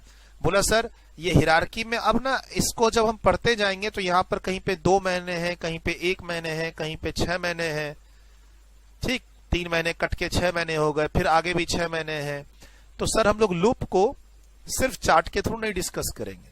सर एग्जाम में चार्ट नहीं आता, मैं चार्ट को डिस्कस नहीं करना चाहता, मैं चार्ट आपके सामने बनाना चाहता हूं। बना बनाया चार्ट डिस्कस करने का मुझे नहीं लगता है कि बच्चों को फायदा मिले। आपको फायदा मिलता होगा लेकिन मैं वैसा फायदा नहीं पहुंचाना चाहता। मैं एक अभी समझिए कि हाफ वे ड्राफ्ट चार्ट मैं आपके सामने बना चुका हूं। अब मैं प्रोविजंस पढ़ूंगा। सर एग्जाम में ना चार्ट से आप नहीं लिख पाएंगे। एग्जाम में जब तक आप थ्योरेटिकल स्टेटमेंट को नहीं पढ़ोगे, इसी को रिवाइज नहीं करोगे, इन चीजों को नहीं पढ़ोगे, इन चीजों को से रिवाइज नहीं करोगे, तो एग्जाम में आप नहीं लिख पाओगे वो लैंग्वेज लॉ वाली, और फिर वो मार्क्स नहीं मिलेंगे। तो मैं अब क्या करूंगा, इसको पढ़ता जाऊंगा और इस चार्ट को अपडेट करता जाऊंगा। ठीक, पूरा चार्ट बना बनाया आपको मैं पढ़ाऊं ऐसा नहीं करता हूं, मैं आपके सामने बना दूंगा सर। उसके अलावा फिर अब आप लास्ट में नोट कर लेना, आपको उसमें चार्ट में और इंप्रूवमेंट चाहिए और स्पेस चाहिए, तो आप लास्ट में जब अपने मेन रजिस्टर में फुल पेज एक ऐसा चार्ट बना देना जिससे ये 3 पेज, पेज नंबर 5, 6, 7, 8, 9 जो 2 पेज के अमेंडमेंट है, ये 5 पेज पढ़ना ही ना पड़े। आप सिर्फ एक A4 साइज का जो मेन रजिस्टर का चार्ट होगा उसमें सारा निचोड़ आ जाए, ऐसा कुछ आपको बनाना है। लेकिन अभी नहीं, अभी पहले मुझे इसको गंदा करने दीजिए पढ़ा पढ़ा के। सर आप गंदा कर दोगे, हमें तो फ्रेश फ्रेश लिखना है। आप वीडियो को पीछे ले जाना, फेस टू फेस में तो हो नहीं, वीडियो को थोड़ा पीछे ले जाना, साफ आएगा, थोड़ा स्पेस आपको पता चल जाएगा कहां पे सर कितना चीज लिखने वाले हैं। बट हम कोशिश करेंगे कि अपने 4-5 पेज के कंटेंट को इस पेज पे छाप दें। ठीक है, इसको अभी नोट नहीं करा रहा, आप पहले इसको पढ़िए। आपसे रिक्वेस्ट करूंगा कि वीडियो को रोकिए, और मैंने जो अभी बताया state level importance, national level importance, matter standing committee के पास डायरेक्ट आ सकता है, स्टैंडिंग कमेटी फॉरवर्ड भी कर सकती है, क्या ये सब यहां लिखा हुआ है या नहीं लिखा हुआ है? पढ़िए इसे। चलिए क्या कहता है ये स्टैंडिंग कमेटी का process. Sir standing committee shell within a period of 2 months, आपके पास जब रिटर्न एप्लीकेशन आएगी कंप्लेन, उसके 2 महीने के अंदर, जिसको 1 महीने के लिए और एक्सटेंड कराया जा सकता है, स्टैंडिंग कमेटी के पास डायरेक्ट एप्लीकेशन आ सकता है। हाँ, और अगर उसे लगता है कि नहीं इसको स्टेट लेवल कमेटी के पास जाना चाहिए, तो अब उसके पास नीचे फॉरवर्ड करने का राइट भी है, जो मैं चार्ट के थ्रू समझा रहा था। The standing committee shell within a period of 2 months from the date of the receipt of a written application in such a form and manner as may be specified it from an interested party। ये interested party कोई भी हो सकती है, customer, कोई association, कोई NGO, retailer, wholesaler, कोई भी हो सकता है। ठीक, बिजनेस कम्युनिटी, डिपार्टमेंट के खुद के लोग भी हो सकते हैं, और फ्रॉम अ कमिश्नर और एनी अदर पर्सन, कोई भी जो इस एमआरपी पे बहस करना चाहता है कि भाई टैक्स रेट तो कम हो गया, एमआरपी क्यों नहीं कम हुई। तो भाई मैन्युफैक्चरर बोल रहा है मेरा कॉस्ट बढ़ गया, तो एक्चुअली में कॉस्ट बढ़ा या नहीं बढ़ा? चलो भैया रिपोर्ट चालू करो, एग्जामिनेशन चालू करो। Examine the accuracy and adequacy of the evidence. Sir ये प्राइमा फेसिया चेक करेगी आपकी एप्लीकेशन को। ये जो स्टैंडिंग कमेटी है जिसको आपने ऑनलाइन कंप्लेन की, वो कंप्लेन फॉरवर्ड हो जाएगी स्टैंडिंग कमेटी के पास। वो accuracy and adequacy of evidence check करेगी कि आप जिस बेस पर एप्लीकेशन लगाए हो किसी भी इंडस्ट्री के खिलाफ, किसी भी मैन्युफैक्चरर के खिलाफ एंटी प्रॉफिटरिंग के लिए, वो वैलिड है या नहीं है, एविडेंस एडिक्वेट है या नहीं है। Accuracy and adequacy of the evidence provided in the application to determine whether this is a prima facie evidence, whether there is a prima facie evidence to support the claim of the applicant that the benefit is not passed। कौन सा benefit? ITC का और या फिर rate reduced का पास on नहीं हुआ है bye way of a price. Sir इस 2 महीने के अंदर अंदर उसको डिटरमाइन करके मैटर फॉरवर्ड कर देना है। किसको? DGAP को, director general of anti profiteering को। बोला सर थोड़ा सा रिलैक्सेशन दे दो, तो ये अमेंडमेंट है, the said period of 2 months can now be extended up to a further period of 1 month for the reason to be recorded in writing. 2 महीने के लिए कोई रीजन नहीं चाहिए, लेकिन अगर ज्यादा टाइम ले रही स्टैंडिंग कमेटी तो 1 महीने और एक्स्ट्रा ले सकती है। रीजंस एंड सर परमिशन होना चाहिए किससे? अथॉरिटी से। तो ये नया आया पिछले 1 साल में। डेट उतनी इंपॉर्टेंट नहीं है कि ये कब से आया है, आपको एग्जाम में यही लिखना है कि 2 months के अंदर अंदर स्टैंडिंग कमेटी को डिटरमाइन करना पड़ेगा weather it is a fit case और नॉट। मतलब इसी 2 महीने के अंदर ये मैटर पास ऑन हो जाए किसके पास? डायरेक्टर जनरल के पास। फिर डायरेक्टर जनरल 6 महीने लेगी, लेकिन इसको तो आगे मैटर को भेजना पड़ेगा। सर स्टैंडिंग कमेटी का मैटर किसके पास जाएगा? ये स्टेट लेवल कमेटी के पास। नहीं नहीं नहीं नहीं, चार्ट में स्टेट लेवल कमेटी के पास तो हम फॉरवर्ड करते हैं उसका व्यू लेने के लिए, अगर ये लोकल इशू हो, या फिर मुझे लगता है कि स्टेट कमेटी के पास ये मैटर पहले जाना चाहिए। मेरे हाँ बोलने पर तो मैटर ऊपर मेरे बॉस के पास जाएगा, डायरेक्टर जनरल डीजीएपी के पास जाएगा। एग्जामिनेशन की मैं एविडेंस को चेक कर रहा हूं कि whether application is properly filled और नॉट। एप्लीकेशन में जिस पार्टी के अगेंस्ट में कंप्लेन की गई है वो पार्टी सही में एग्जिस्ट कर रही है कि नहीं, किस स्टेट से बिलोंग करती है, ये केस 171 का है भी कि नहीं, एविडेंस सपोर्टिव है कि नहीं है, एप्लीकेशन एक्सेप्ट करें या रिजेक्ट करें, मैं तो उस लेवल की एग्जामिनेशन कर रहा हूं। अब तो मेरे बॉस के पास जाएगा, डीजीएपी के पास, जो इन्वेस्टिगेशन करेगा, अपनी रिपोर्ट तैयार करेगा। ठीक सर, अब बीच में कौन है? स्क्रीनिंग लेवल कमेटी, हर स्टेट की अलग अलग। तो स्टेट लेवल का मैटर या फिर जो मैटर स्टैंडिंग कमेटी से आएगा वो मैटर ये चेक करेगी और वापस स्टैंडिंग कमेटी को भेजेगी, ऊपर वाली कमेटी को। ध्यान रखना ये स्टेट लेवल कमेटी डायरेक्ट एनजी डीजीएपी से बात नहीं करेगी। ये जो स्टेट लेवल स्क्रीनिंग कमेटी है इसका मैटर स्टैंडिंग कमेटी के पास आएगा, ये डायरेक्ट डीजीएपी के पास नहीं जाएगा इसका मैटर फॉरवर्ड होके। All applications from interested party on the issue of local nature. Sir अगर लोकल नेचर का इशू है तो एप्लीकेशन डायरेक्ट इस स्क्रीनिंग कमेटी के पास आएगा, प्लस वो मैटर जो फॉरवर्ड करेगी कौन? स्टैंडिंग कमेटी, सेइंग कि यार इसमें मेरी जरूरत नहीं है, पहले व्यू ले लेते हैं किसका? स्टेट लेवल स्क्रीनिंग कमेटी का। Mainly state matter, national level की इंपॉर्टेंस हो तो यहां और स्टेट लेवल की इंपॉर्टेंस हो तो यहां। सर पहले ये टाइम लिमिट नहीं थी कि ये जो स्टेट लेवल स्क्रीनिंग कमेटी के पास कोई एप्लीकेशन, देखो ये लोकल इशू का एप्लीकेशन स्क्रीनिंग कमेटी के पास जाएगा और स्क्रीनिंग कमेटी मैटर को फॉरवर्ड करेगी स्टैंडिंग कमेटी को। पहले टाइम लिमिट नहीं थी, अब नए में टाइम लिमिट है। प्लस पहले ये भी नहीं था कि स्टैंडिंग कमेटी मैटर फॉरवर्ड कर सकती है किसको, मतलब पहले ये आपस में इंटरलिंकिंग नहीं थी, अब इंटरलिंकिंग है और टाइम लिमिट भी है। एक क्या नया आया है? स्टैंडिंग कमेटी मैटर भेज सकती है किसके पास? स्क्रीनिंग कमेटी के पास। दूसरा, अगर मैटर स्क्रीनिंग कमेटी के पास आया तो उसको कितने महीने के अंदर? 2 महीने के अंदर एप्लीकेशन फॉरवर्ड कर देनी है अपना व्यू रख के किसको? स्टैंडिंग कमेटी को।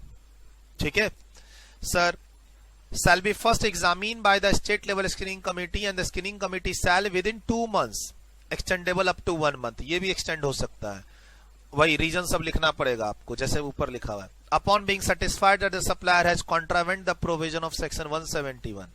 सर इसने अपना व्यू तो फॉर्म कर लिया कि 171 का कॉन्ट्रावेंशन हुआ, it is a fit case for anti profiteering. ये अपनी रिकमेंडेशन से एप्लीकेशन फॉरवर्ड करेगी स्टैंडिंग कमेटी के पास फॉर फर्दर एक्शन। ध्यान रखिएगा ये मैटर डीजीएपी के पास नहीं भेज सकती है डायरेक्ट।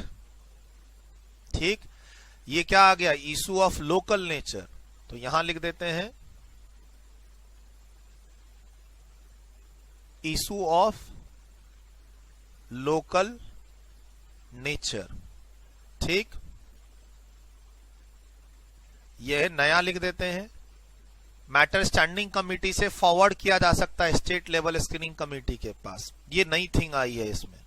ठीक, और सर उसके बाद यहां पर ये कितने महीने लेगा? 2 मंथ्स प्लस 1 मंथ लेगा। कौन? मैटर को रिकमेंड करने के लिए स्टैंडिंग कमेटी के पास।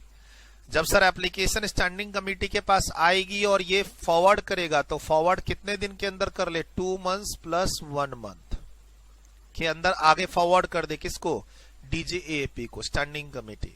सर ये क्या करती है? एग्जामिनेशन ऑफ एप्लीकेशन, ये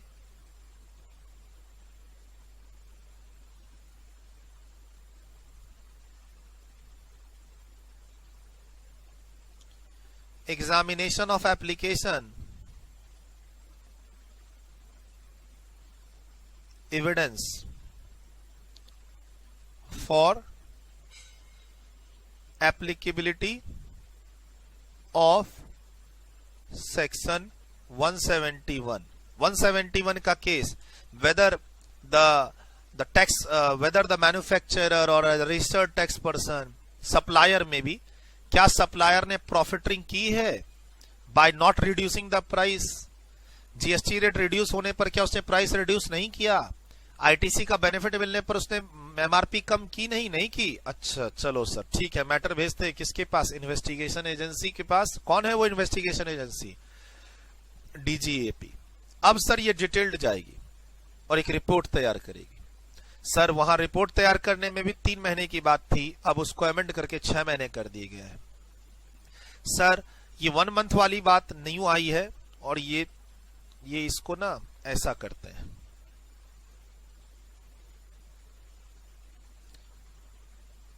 ये 2 मंथ्स तो पहले से था, 1 मंथ नया आया है। और यहां पर तो ये पूरा का पूरा ही नया आया है। स्टेट लेवल स्क्रीनिंग कमेटी के पास जब मैटर आता था तो वो मैटर कितने दिन में जाएगा स्टैंडिंग कमेटी के पास, वो पहले टाइम लिमिट नहीं होती थी। अब स्टेट लेवल स्क्रीनिंग कमेटी के पास टाइम बाउंड आ चुका है कि उसको 2 महीने प्लस 1 महीने में मैटर को फॉरवर्ड कर देना विद देयर रिकमेंडेशन कि 171 के अंदर केस चालू रखें या नहीं रखें।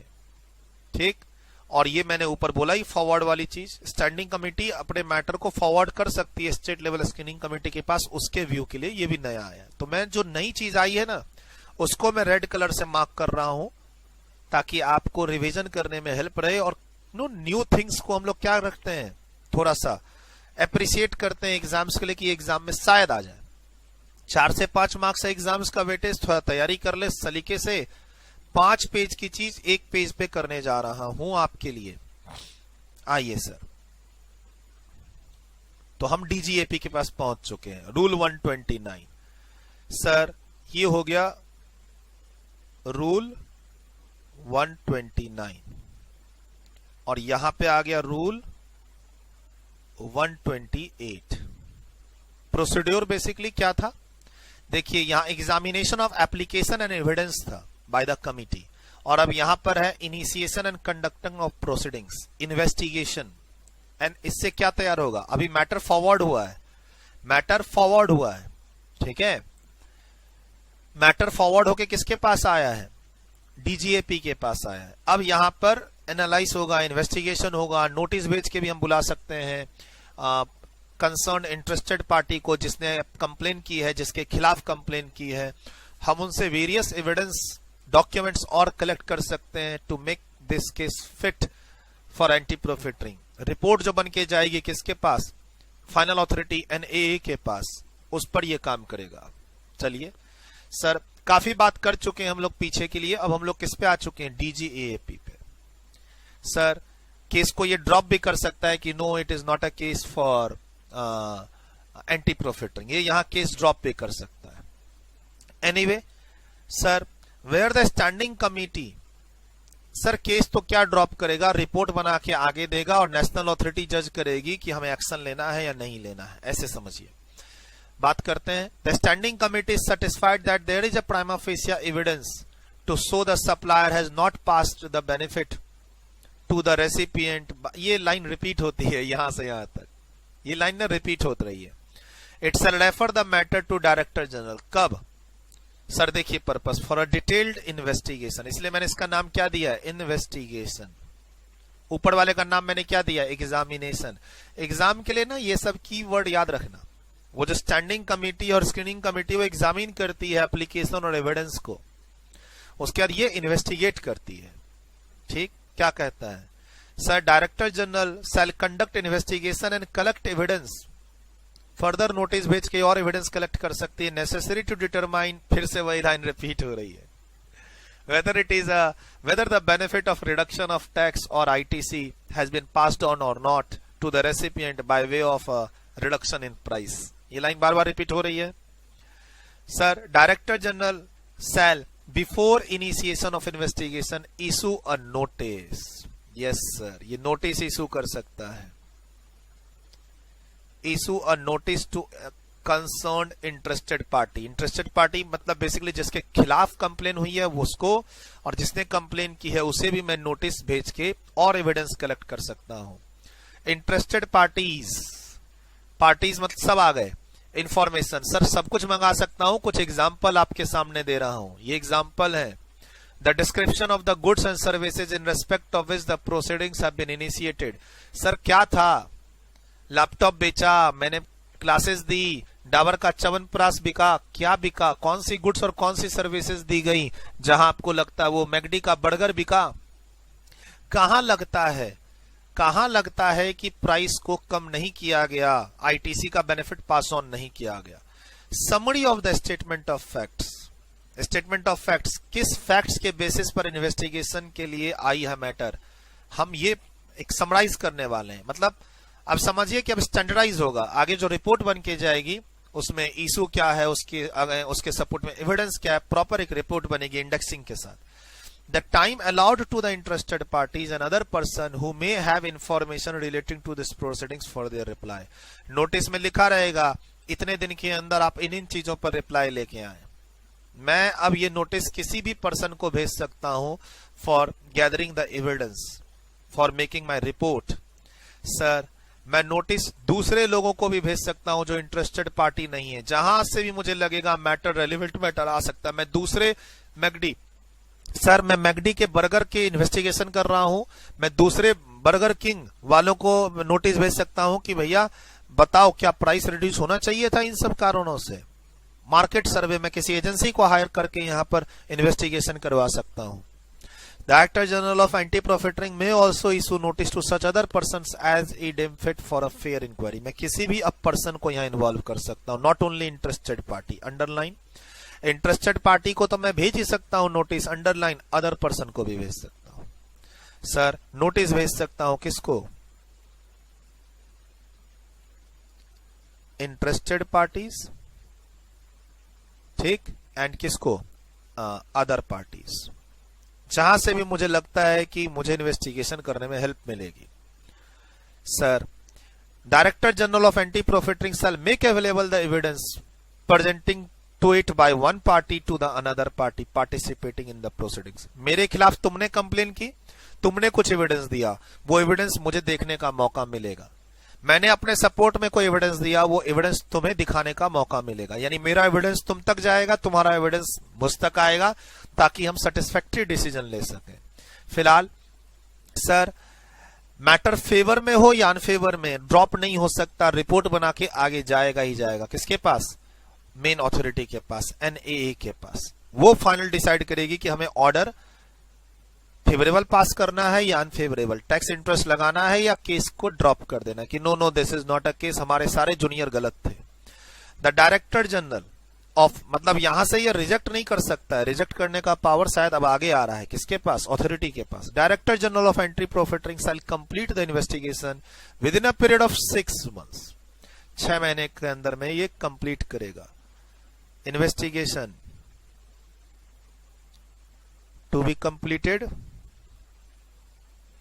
इन, अब यहां कलर चेंज कर देता हूं क्योंकि 3 महीने बाद थी और अब यहां पे 6 months आ चुके हैं, in 6 months। Done. Sir the director general of anti profiteering shall complete the investigation within a period of 6 months of the receipt of reference from the standing committee. ध्यान रखिएगा स्टेट स्क्रीनिंग कमिटी से reference नहीं आता, standing committee से आता recommendation और reference, और with in such extended period not exceeding a further period of 3 months।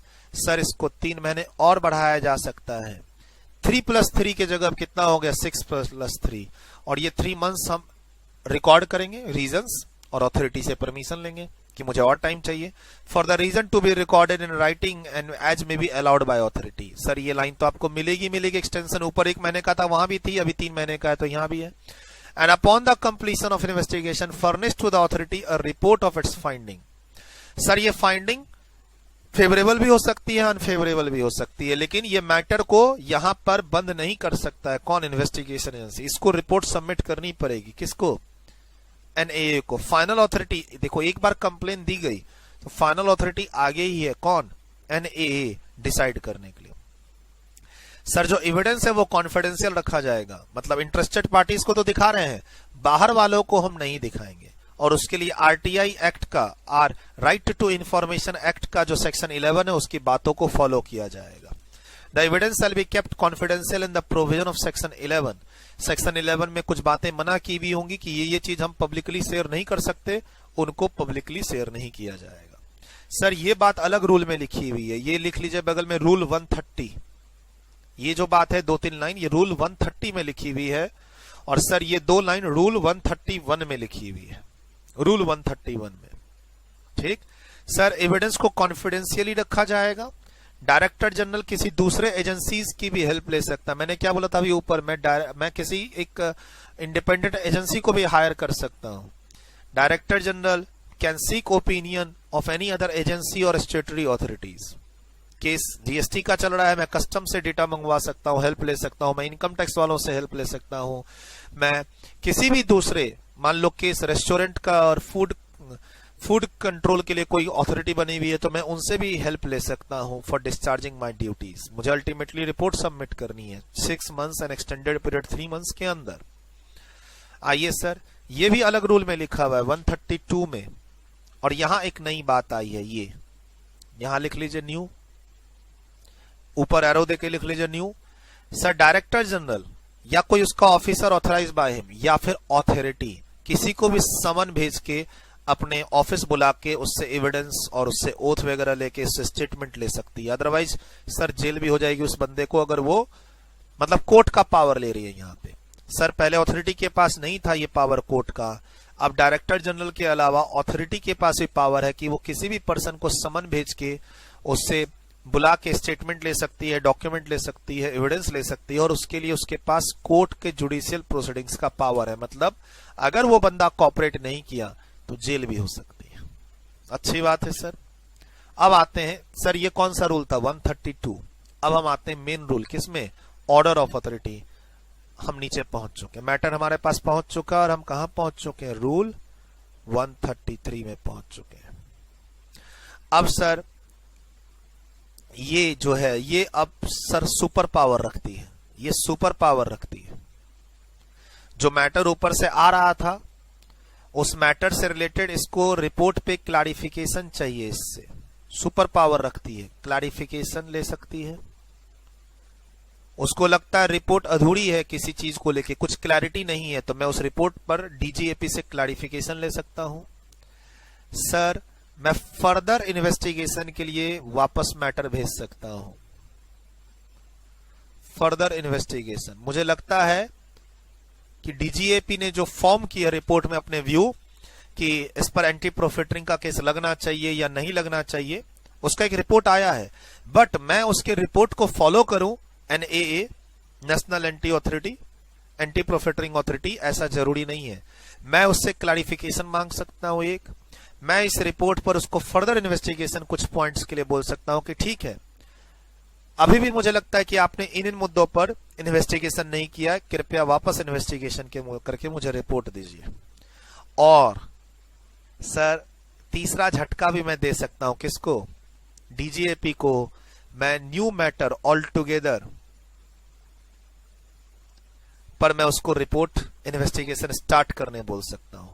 Sir, जो मेरे पास इन्वेस्टिगेशन आई, रिपोर्ट आई, मैं उस रिपोर्ट के बेसिस पर मैं फर्दर नोटिस भी भेज सकता हूं। किसको? इंटरेस्टेड पार्टीज को। मैं मेन ऑथोरिटी हूं जिसका ऑर्डर पर आप टैक्स भी देंगे, इंटरेस्ट भी देंगे, पेनल्टी भी लग सकता है। मैं फाइनल ऑथोरिटी हूं, तो मैं उसके पहले कुछ क्लैरिफिकेशन चाहता हूं, फर्दर इन्वेस्टिगेशन चाहता हूं। और इन जो मैंने अपना दिमाग लगाया, मैंने क्या देखा कि अरे इन लोगों ने बर्गर पर तो बात की है शुरू से लेकर अब तक, पिज्जा पर तो बात ही नहीं की है। बर्गर मैदे से बना, बर्गर जिस मटेरियल से बना, रॉ मटेरियल से, उसी रॉ मटेरियल से पिज्जा भी बना है। तो जब बर्गर का दाम कम होना चाहिए तो फिर पिज्जा का भी दाम कम होना चाहिए था। इन्होंने तो पिज्जा की बात ही नहीं की, इन्होंने तो कोल्ड ड्रिंक्स की बात नहीं की। और कोई आइटम था मेरी दुकान पर, सर एनए को लास्ट लेवल पे लगता है कि यार कुछ और मैटर थे नए जिस पर इन्वेस्टिगेशन होना चाहिए, तो नए मैटर को भी भेज सकती है डायरेक्टर जनरल को। सर, इतना पावर एनए रखती है। फाइनली ये ऑर्डर पास करेगी। फेवर में हुआ रजिस्टर्ड पर्सन के तो कोई बात नहीं, खिलाफ में हुआ तो उसको immediate tax plus interest, interest का रेट 18%,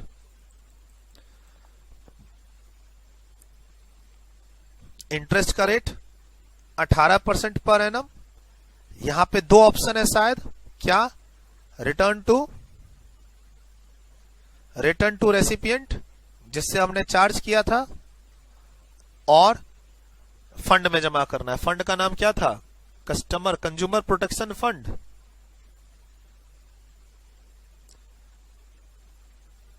कंज्यूमर प्रोटेक्शन फंड नाम था, कंज्यूमर वेलफेयर फंड।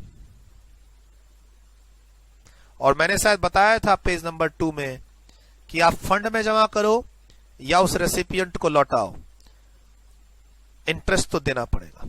अच्छा, रेसिपिएंट नहीं मिला मतलब मैंने जो बोला था कि मैं आपकी दुकान पर ये कैलकुलेटर तो खरीद के आ चुका हूं, मैं आपकी दुकान से कैलकुलेटर खरीद के आ चुका हूं, आपको ज्यादा पैसा दे चुका हूं ऑलरेडी, थोड़ी ना मैंने अपना एड्रेस आपको दिया है। सिटीजन कंपनी पे केस चल रहा है कि उसने अपना कैलकुलेटर जो मार्केट में निकाला एमआरपी कम क्यों नहीं की, और सिटीजन कंपनी हार गई, कैसियो कंपनी हार गई। तो उसके बाद अगर रेसिपिएंट नहीं मिल रहे हैं, सर जो स्टॉक होलसेलर के पास है, जो स्टॉक रिटेलर के पास है, वहां तो फटाफट एमआरपी कम हो जाएगी, ठीक है। लेकिन जो ऑलरेडी माल मार्केट में छोटी छोटी दुकानों में निकल चुका है उसका क्या करें, कस्टमर को बिक चुका है उसका क्या करें। तो उसके अगेंस्ट में अब रुपए तो आएंगे ही आएंगे, तो विथ इंटरेस्ट ये कंज्यूमर वेलफेयर फंड में जमा हो जाएगा।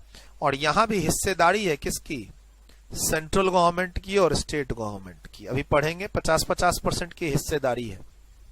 अच्छा, पेनल्टी की आपने बात पढ़ी है शायद, 10% और 30 दिन तक अगर आपने ऊपर टैक्स और इंटरेस्ट जमा नहीं किया तो 10% की पेनल्टी लगेगी अमाउंट प्रॉफिटेड यानी टैक्स पे। तो ये सब बात आप पढ़ने वाले हैं। मुझे लगता है कि मैंने जो भी मैंने आपको यहां पर डेटा देने की कोशिश की है उसके हिसाब से मैंने आपको सारा समराइज कर दिया है। अब मैं अगर क्लैरिफिकेशन की बात करूं, जैसे मैं अमेंडमेंट सब की बात करूं, तो देखिए ये जो क्लैरिफिकेशन वाली बात है ये न्यू आई है। ये क्लैरिफिकेशन के लिए मैं वापस डीजीएपी से कुछ क्लैरिफिकेशन मांग सकता हूं, फर्दर इन्वेस्टिगेशन नहीं, छोटा मोटा क्लैरिफिकेशन चाहिए रिपोर्ट के ऊपर, तो ये लाइन नहीं आई है। 6 मंथ्स के अंदर मुझे अपना ऑर्डर पास करना है। सेल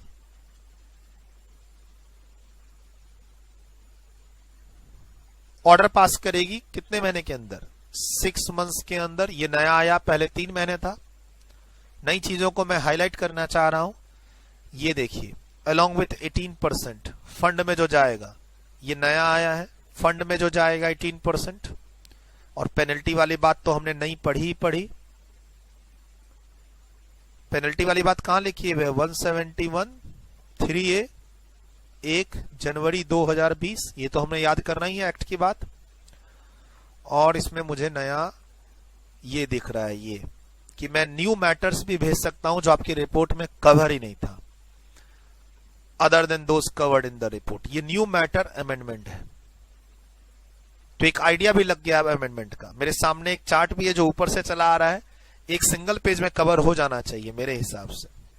मुझे भी मजा आ रहा है आज पढ़ाने में, आई होप आपको भी मजा आ रहा होगा सीखने में। सर ये बातें यहां से चालू हुई थी और धीरे धीरे काफी सारा लाइन ड्रॉ वगैरह करते हुए हम यहां तक पहुंच चुके हैं। एनीवे, हम वर्टिकली नीचे भी जा रहे हैं और एक्सपेंड भी हो रहे हैं हॉरिजेंटली, तो थोड़ा आपके स्पेस होना चाहिए रजिस्टर में, ठीक है। जहां पर आपको लगे जगह चाहिए वहां जगह दीजिएगा। बट हाँ, ये एरो आपको गाइड कर रहा है काफी चीजें। ये जो एरो है ये वार्तालाप चल रही है एनएनए और डीजीएपी के बीच में, ताकि गलत ऑर्डर पास ना हो जाए, ठीक है। चलिए सर, अब तो मुझे पढ़ने का भी मन नहीं कर रहा है, क्योंकि मुझे लगता है कि ऑलमोस्ट हर चीज मैंने आपको इसमें बता दी। फिर भी पढ़ लेते हैं, पढ़ना जरूरी है। पढ़ी हुई बात को रिवाइज करेंगे तो एग्जाम में लिख पाएंगे। चार्ट तो ठीक है, आपको एक आइडिया दे रहा है, एग्जाम में चार्ट बनाने से स्कोर नहीं मिलेगा, ये बात ध्यान रखिएगा। हमने आपको कहा आप प्रोसेस लिखो, प्रोसीड्यूर, और आप उसको चार्ट फॉर्म में लिख के आए, क्योंकि आपको चार्ट फॉर्म में ही पढ़े हैं, चार्ट फॉर्म में ही आपको याद है, तो आपको एग्जाम में मार्क्स नहीं मिलेंगे, ये बात ध्यान रखिएगा। कोई भी चीज आप एरो और चार्ट्स के थ्रू समझाइएगा। हमने आपको नहीं कहा कि इसको समझाओ फ्लो चार्ट मेथड से, हम आपको पढ़ाते हैं to make you better understanding के लिए हम आपको पढ़ाते हैं, ठीक है, to feel you better. Sir लेकिन प्लीज हमेशा ध्यान रखिएगा, आप कोई भी चीज जब एग्जाम एक्सप्लेन करो तो उसको पैराग्राफ फॉर्म में, पॉइंट्स फॉर्म में, पैराग्राफ को पॉइंट्स में कन्वर्ट कर सकते हो, चार्ट एंड एरो के थ्रू मत समझाना कभी भी, ठीक, ये ध्यान रखना। मैं इसको नोट कराऊंगा, पहले पढ़ लेते हैं। बहुत इजी है, आप क्या तो वीडियो को रोको और खुद से इस 5-6 पॉइंट्स को पढ़ो उसके बाद ये रूल यहाँ पे खत्म हो जाता है 133, ये फिर नए रूल चालू हो जाते हैं। ये 134 है, लिख लो, ये 135 है, ये 136 है और ये 137 है। रूल 137 मॉनिटरिंग की बात रूल 136 में लिखी हुई है। इमीडिएट टैक्स जमा करोगे तुम 135 में लिखी है। डिसीजन लेने के लिए कमिटी में कम से कम कितने मेंबर होंगे, रूल 134 है। एंड दिस इज अ सब रूल 5 ऑफ व्हाट 133 जो यहां चल रहा है। तो मैंने आपको जो कहा, हमेशा बच्चों को यह भी कंफ्यूजन होती है रेंज की। कुछ बच्चे मुझे मैसेज करके बोल रहे थे कि सर इसका रेंज आपका गलत नहीं है क्या। मैंने अपने इस नोट्स को जब रिलीज किया एंटी प्रॉफिटरिंग को अपने टेलीग्राम चैनल पे, तो कुछ बच्चों ने बोला सर रूल का रेंज गलत नहीं है। मैंने बोला नहीं, एकदम गलत नहीं है। आप चाहो तो चैप्टर 15 ऑफ सीजीएसटी रूल से मिला लो, ये रेंज गलत नहीं है।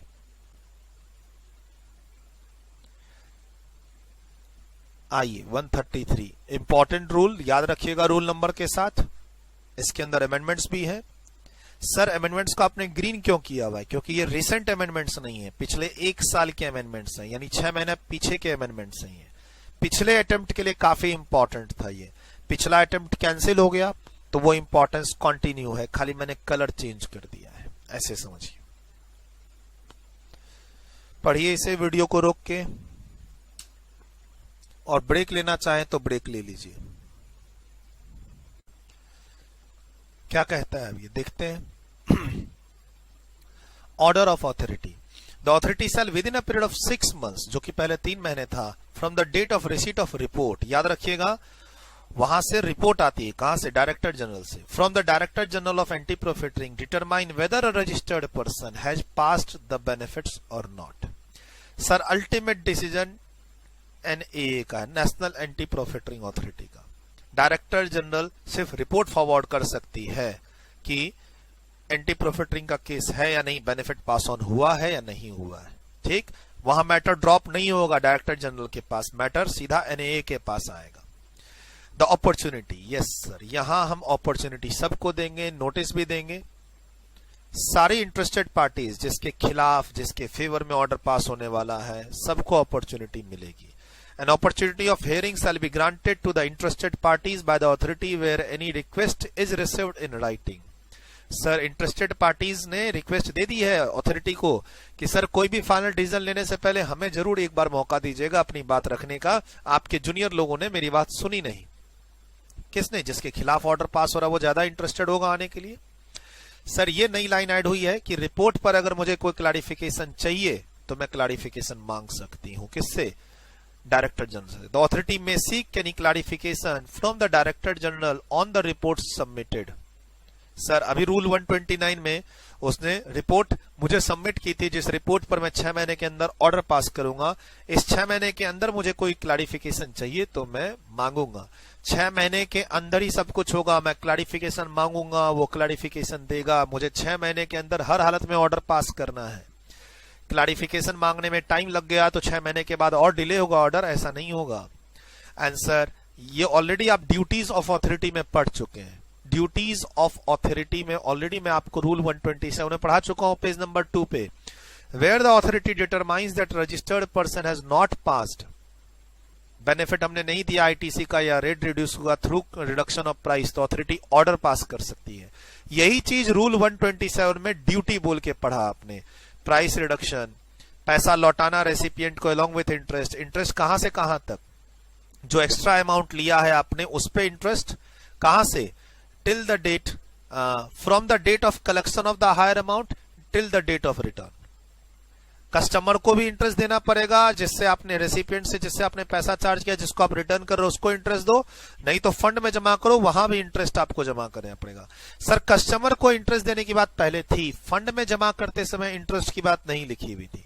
फंड वाले में भी इंटरेस्ट देना पड़ेगा, ये बात अब ऐड हुई है। देख लीजिए ग्रीन लाइन है, आपको पीडीएफ में कलर दिखेगा, प्रिंट आउट में नहीं दिखेगा। प्रिंट आउट एक ही कलर का है, पैसा बहुत कम लेता हूं आपसे।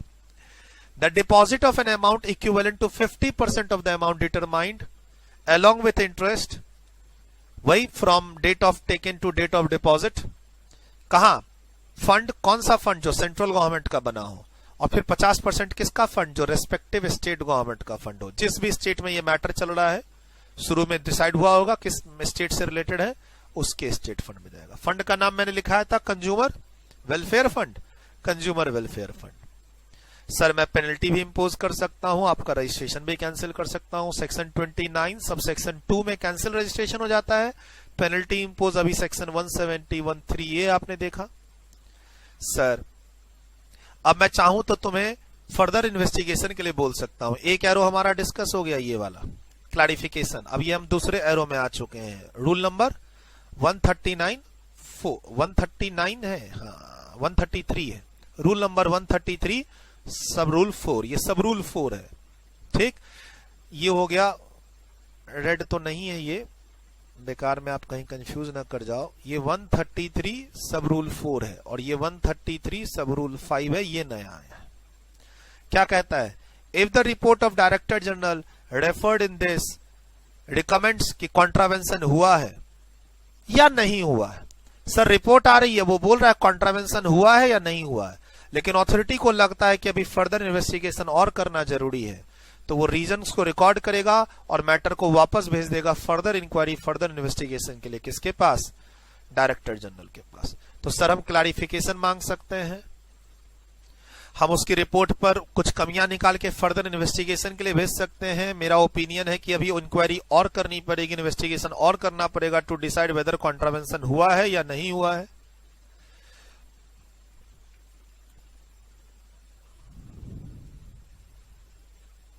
ये तो ठीक है, कंज्यूमर वेलफेयर फंड, ऊपर में जो फंड था वो कंज्यूमर वेलफेयर फंड है। अगले पेज पे सर मैं ऑल टुगेदर नया मैटर जिस पर रिपोर्ट आई नहीं है, मैं उसके लिए भी रिकमेंड अब कर सकता हूं, लेकिन वो न्यू मैटर कहलाएगा, फिर से साइकिल चलेगी, वो अलग से ही डिसाइड होगा, वो इस 6 महीने के अंदर डिसाइड नहीं होगा। सर जो मैटर रिपोर्ट में आ रहा है वो 6 महीने के अंदर डिसाइड होगा। मैं ऑल टुगेदर, बात आम की हो रही थी, अब मैं इमली की बात स्टार्ट करना चाह रहा हूं, तो उसके लिए नई रिपोर्ट आएगी, नया 6 महीना, डायरेक्टर जनरल को भी 6 महीने मिलेंगे और मुझे भी 6 महीने मिलेंगे, वो ऑल टुगेदर नया माना जाएगा। क्या कहता है, एक नया सब रूल आया है जो कहता है where upon the receipt of report authority को रीजन टू बिलीव है कि कॉन्ट्रावेंशन हुआ in respect of other goods और सर्विसेज, जो रिपोर्ट में मेंशन नहीं है, तो उसको भी रीजंस के साथ विद इन 6 मंथ्स मैं डायरेक्शन दे सकता हूं डीजीपी को कि फर्दर इन्वेस्टिगेशन उस मैटर के अगेंस्ट में चालू करो। सर वो न्यू इन्वेस्टिगेशन, न्यू इंक्वायरी कहलाएगी, यानी डीजीपी को नया 6 महीना मिलेगा और फिर से अथॉरिटी को नया 6 महीना मिलेगा ऑर्डर पास करने का। लेकिन अभी मैं 6 महीने के अंदर, मतलब जो रिपोर्ट बन के आई है 6 महीने के अंदर मुझे तो ऑर्डर देना ही देना है, उसके अलावा मैं न्यू मैटर को भी खड़ा कर सकता हूं कि भैया इस रिपोर्ट में तो आम की बात हो रखी है, इमली तो छूटी गया शुरू में, इमली की भी बात स्टार्ट करो। तो ये साइकिल फिर से स्टार्ट होगी, डीजीपी फिर से एक नया रिपोर्ट देगा, मैं फिर से ऑर्डर पास करूंगा, नया 6 महीना मिलेगा। Deem to be taken, decision to be taken by the majority, 3 members तो कम से कम कोरम में होने चाहिए, 5 पर्सन की एक कमिटी है अथॉरिटी, इसमें 3 कम से कम होने चाहिए कोई भी डिसीजन देने के लिए। डिसीजन मेजोरिटी से होगा, डिसीजन इक्वल हो गया तो चेयरमैन का लास्ट राइट होगा फिर से कि वो अब मेजोरिटी जिधर बना दे। Compliance by the registered person, immediate उसको टैक्स और इंटरेस्ट जमा करना पड़ेगा, कंप्लायंस इमीडिएट करना पड़ेगा। रिकवरी के लिए गवर्नमेंट आपका घर भी बेच सकती है, ध्यान रखिएगा। सर जो मैंने ऑर्डर पास किया उसकी प्रॉपर मॉनिटरिंग के लिए मैं ऑफिसर से पॉइंट कर सकता हूं कि भैया जो मैंने ऑर्डर पास किया है कि फलना आदमी इतना करोड़ का टैक्स इंटरेस्ट जमा करेगा, वो प्रॉपर टाइम में रिकवर हो रहा है कि नहीं हो रहा है, एक मॉनिटरिंग के लिए अथॉरिटी डिसाइड कर देगा वो। Tenure charge. सर मैं यहां पर अब कंप्लीट करता हूं अपने इस डिस्कशन को, मैं और आपका ज्यादा टाइम नहीं लेना चाहता, अप्रोक्स 2 घंटे के आसपास हम लोग इस पे दे चुके हैं। सर इतना अच्छा टाइम मैं दे दिया, अब आप 5 से 10 मिनट भी दीजिएगा तो काम चलेगा, 5-10 मिनट भी इस चार्ट पे दे दीजिएगा तो एक प्रोसेस पता चल जाएगा आपको। थोड़ा सा सैलरी अलाउंस के बारे में बात कर लीजिएगा, और वो सर ड्यूटीज ना थोड़ा रट्टा मार लीजिएगा। पेनल्टी की बात तो अब आपको याद हो गई, वो जो ड्यूटीज है, रजिस्ट्रेशन कैंसिल करना, प्राइस रिड्यूस करना इमीडिएट इफेक्ट से, उसके बाद आपका क्या कहते हैं पेनल्टी का ऑर्डर पास कर देना या फिर पैसा रिफंड करना, वो जो 5 पॉइंट्स थे उसको जरूर आप याद कीजिएगा एग्जाम के लिए, थ्योरेटिकल क्वेश्चन सर। बाकी ये जो 3-4 पेज की बात थी ये तो मैंने करवा दी सर, ये 3-4 पेज की बात मैंने करवा दी। आपको जो मैं याद करने बोल रहा हूं, एक तो ये पेज नंबर 4 के जो सैलरी की बात हो रखी है ये थोड़ा ध्यान रखिएगा एग्जाम के लिए, ऑब्जेक्टिव क्वेश्चन के लिए। सर ये कॉन्स्टिट्यूशन तो अब याद ही हो चुका है, पिछले पेज की बात बता रहा हूं। ये रूल 127 की ड्यूटीज, और या फिर अभी जो हम पास किए कि किन मुद्दों पर वो ऑर्डर पास कर सकता है, 133 में जो बात की है। ड्यूटीज क्या है 127, ड्यूटीज भी वही बोल रहा है जो यहां पर किन मुद्दों पे ऑर्डर पास हो सकता है 133 बोल रहा है। ये ऑर्डर पास कर सकता हूं, वही ड्यूटी बन गई 127 में, कोई फर्क नहीं पड़ता। बोला सर ये 2 पेज नहीं पढ़ाओगे? सर अब ये 2 पेज मुझे पढ़ाने की तो जरूरत है नहीं, क्योंकि मैं सारे amendments all considered in previous pages, page number 8 and 9। Sir ये एग्जाम में नोटिफिकेशन नंबर सब याद करना है क्या? नहीं बेटा, नहीं याद करना है। ये आपको थ्योरेटिकल क्वेश्चन पूछे जाते हैं, लेटेस्ट लिखा जाता है, पागल हो जाओगे नोटिफिकेशन नंबर और डेट याद करोगे तो। हालांकि कॉमन ही है, सब नोटिफिकेशन 31 और 28 जून के ही है, सारे डेट कॉमन ही है, एक जगह लास्ट में एक्स्ट्रा है 33 number. But still don't waste your time to recall और रिमेंबर नोटिफिकेशन नंबर हियर। मैंने बहुत जगह नोटिफिकेशन नंबर आपको बोला है याद करने के लिए, एग्जामिशन में, रिवर्स चार्ज में और शुरू के 40 लाख में, कंपोजिशन स्कीम में, वहां याद करो ना। जहां बोला है वहां याद करो, जहां नहीं बोला वहां क्या 30 मार्का बनते हो। चलिए सर 5 मिनट और लूंगा। ये चार्ट आपके सामने, थोड़ा सा मैं वीडियो रोक के आप देख लो। मैं यहां पर वीडियो रोकने के लिए कह रहा हूं आपको, नोट करने के लिए। वीडियो रोक के नोट करो, वीडियो रोको, नोट करें। नेक्स्ट में जा रहा हूं नीचे, वीडियो रोके और नोट करें। और प्लीज मुझे मैसेज करके जरूर बताएं आप, अगर YouTube पे ये क्लास देख रहे हैं मेरे पुराने स्टूडेंट्स, तो जरूर फीडबैक दें कि आपको ये क्लास कैसी लगी। हालांकि शुरू के 1 घंटे में आपको लग रहा होगा कि सर जनरल रीडिंग कर रहे हैं, मतलब मान लो ये वीडियो 2.5 घंटे की बनी, शुरू के 1 घंटे में आपको लगा कि अरे सर ने एक चैप्टर स्टार्ट कर दिया और एक नॉर्मल सी रीडिंग कर रहे हैं, बोर कर रहे हैं, और आपने पेशेंस लूज कर दिया और वीडियो बंद कर दी। खासकर यूट्यूब वाले स्टूडेंट्स ये ज्यादा करते हैं। तो सर धीरे धीरे आएंगे ना। और मुझे लगता है कि मैंने अपना बेस्ट डिस्कशन यहां पर किया है इस चार्ट्स और कलर कॉम्बिनेशन के थ्रू। अच्छा लगा हो तो लाइक करिएगा, यूट्यूब पे शेयर कीजिएगा, कमेंट जरूर कीजिएगा। और सर मेरे रजिस्टर्ड स्टूडेंट्स आप हैं तो आप तो अप्रिशिएट करना ही छोड़ दिए हो मुझे। सर रजिस्टर्ड स्टूडेंट्स आप लोग वॉल्यूम 3 में आ चुके हो, लेकिन आपका फीडबैक ना धीरे धीरे आना कम हो गया। जो आपने, जो एंथुसियाज्म था आपका, जो इंटरेस्ट क्रिएट कर रखा था आपने वॉल्यूम 1 में, वॉल्यूम 2 में, वॉल्यूम 2 से वॉल्यूम 3 की क्लास मिलने में गैप है। लेकिन उसमें मैंने आपको बोला कि आप रिवीजन चालू करो और आप है ना क्वेश्चन बैंक बनाओ जो वॉल्यूम 2 का है। लेकिन अब जो है, जो कनेक्शन था आपका और मेरा, वो आप लूज कर रहे हो। मे बी शायद एग्जाम का प्रेशर अब नजदीक आ रहा हो, ठीक है। और बट स्टिल मैं कहूंगा कि है ना, कहीं पे कोई चीज की जरूरत हो, आपको मुझसे कोई डाउट पूछना हो तो मैसेज जरूर करें। कहीं पे आपको कुछ समझना हो तो मैसेज करें। कहीं पे मुझे अप्रिशिएट करना हो तो भी मैसेज करें कि हाँ सर आपने एक अच्छी बात बताई। अगर आपका मान लो ये टॉपिक कहीं ऑफिस में काम किया हुआ, लेकिन इतना कनेक्शन आप इसमें नहीं जानते थे, वेबसाइट को आपने देख के समझने की कोशिश की, तो उसको अप्रिशिएट करो कि सर आपने जो ये वेबसाइट लिखी थी, मैं उस वेबसाइट पे गया था और मुझे काफी अच्छी चीजें पढ़ने को मिली, मैं इसको एग्जाम के बाद जरूर देखूंगा। इस तरीके से आप अप्रिशिएट करो। और सर आप देख लो, इस इन्वेस्टिगेशंस में कहीं ना कहीं क्लाइंट के तरफ से मैं काम करूंगा ही करूंगा, तो वहां मेरी प्रोफेशनल फी भी बनती है। तो it is a different matter, एक ऑल टुगेदर एक नया मैटर है। मान लीजिए मेरे क्लाइंट के खिलाफ किसी पर्सन ने कंप्लेन लगा दी, तो नोटिस आएगी डायरेक्टर जनरल से और एनआईए से, तो डरूंगा नहीं ना, इसका जवाब बना के दूंगा ना। अपने क्लाइंट को 50 करोड़ की पेनल्टी से बचाऊंगा तो 5 लाख की फीस भी तो मुझे ही मिलेगी। तो ये एक प्रोफेशनल वर्क भी है। जो बच्चे आप ऑफिस में काम कर रहे हैं, आप इस चीज को पढ़िए और अपना एक पीपीटी प्रेजेंटेशन बना के अपने ऑफिस में सीनियर्स एंड कलीग्स के साथ शेयर कीजिए। वो नहीं वीकली टास्क मिलता है आपको अपने ऑफिस में, आप ऑफिस में ट्रेनिंग कर रहे हो और आपको वीकली टास्क मिल रहे हैं कि कोई एक टॉपिक लो और उसको समझाओ हमें। तो आप ये टॉपिक लो और खुद से एक अच्छा सा पीपीटी बना के रूल्स के रेफरेंस के थ्रू समझाने की कोशिश करो। और यहाँ प्रोफेशनल अपॉर्चुनिटी है सर, है सर, प्रोफेशनल अपॉर्चुनिटी है। अगर मेरे क्लाइंट को नुकसान हो रहा है मैन्युफैक्चरर के कारण, तो मैं क्लाइंट के बिहाफ में क्लाइंट को बोलूंगा लड़ो।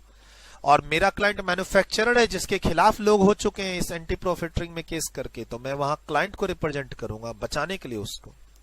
सर क्या इस एरिया में प्रोफेशनल अपॉर्चुनिटी है? आंसर इज यस, है। Bye, take care. ये क्लास चूंकि अमेंडमेंट्स वाली क्लास थी, ये अमेंडमेंट के साथ थी, तो ये यूट्यूब पे भी जा रही है और आप रेगुलर स्टूडेंट्स, रजिस्टर्ड स्टूडेंट्स इस क्लास को अपनी कंटिन्यूटी में देख भी रहे हैं। ठीक, फाइनल के लिए ये टॉपिक रेलिवेंट है, हम फाइनल के स्टूडेंट्स को पढ़ा रहे हैं इसको। अब यूट्यूब पे इंटर का स्टूडेंट्स भी इसको पढ़ रहा है, तो ठीक है। शुरू के 2 पेज ही जो थे इंटर के लिए रेलिवेंट थे कि व्हाट इज एंटी प्रॉफिटरिंग का कॉन्सेप्ट, 171 क्या कहता है, प्रॉफिटरिंग किसको बोलते हैं, कैसे रोकी जा सकती, वो जो 2 पेज का डिस्कशन था। आईटीसी का क्रेडिट लिया लेकिन प्राइस कम नहीं किया, और जीएसटी का रेट कम हुआ लेकिन एमआरपी कम नहीं हुआ, दैट इज वो उसको एक समझना है इंटर लेवल पे। बाकी सर ये रूल्स वाली बात तो फर्स्ट क्लास हमने डिस्कस की। बाय बाय, टेक केयर, मिलते हैं अगले चैप्टर में।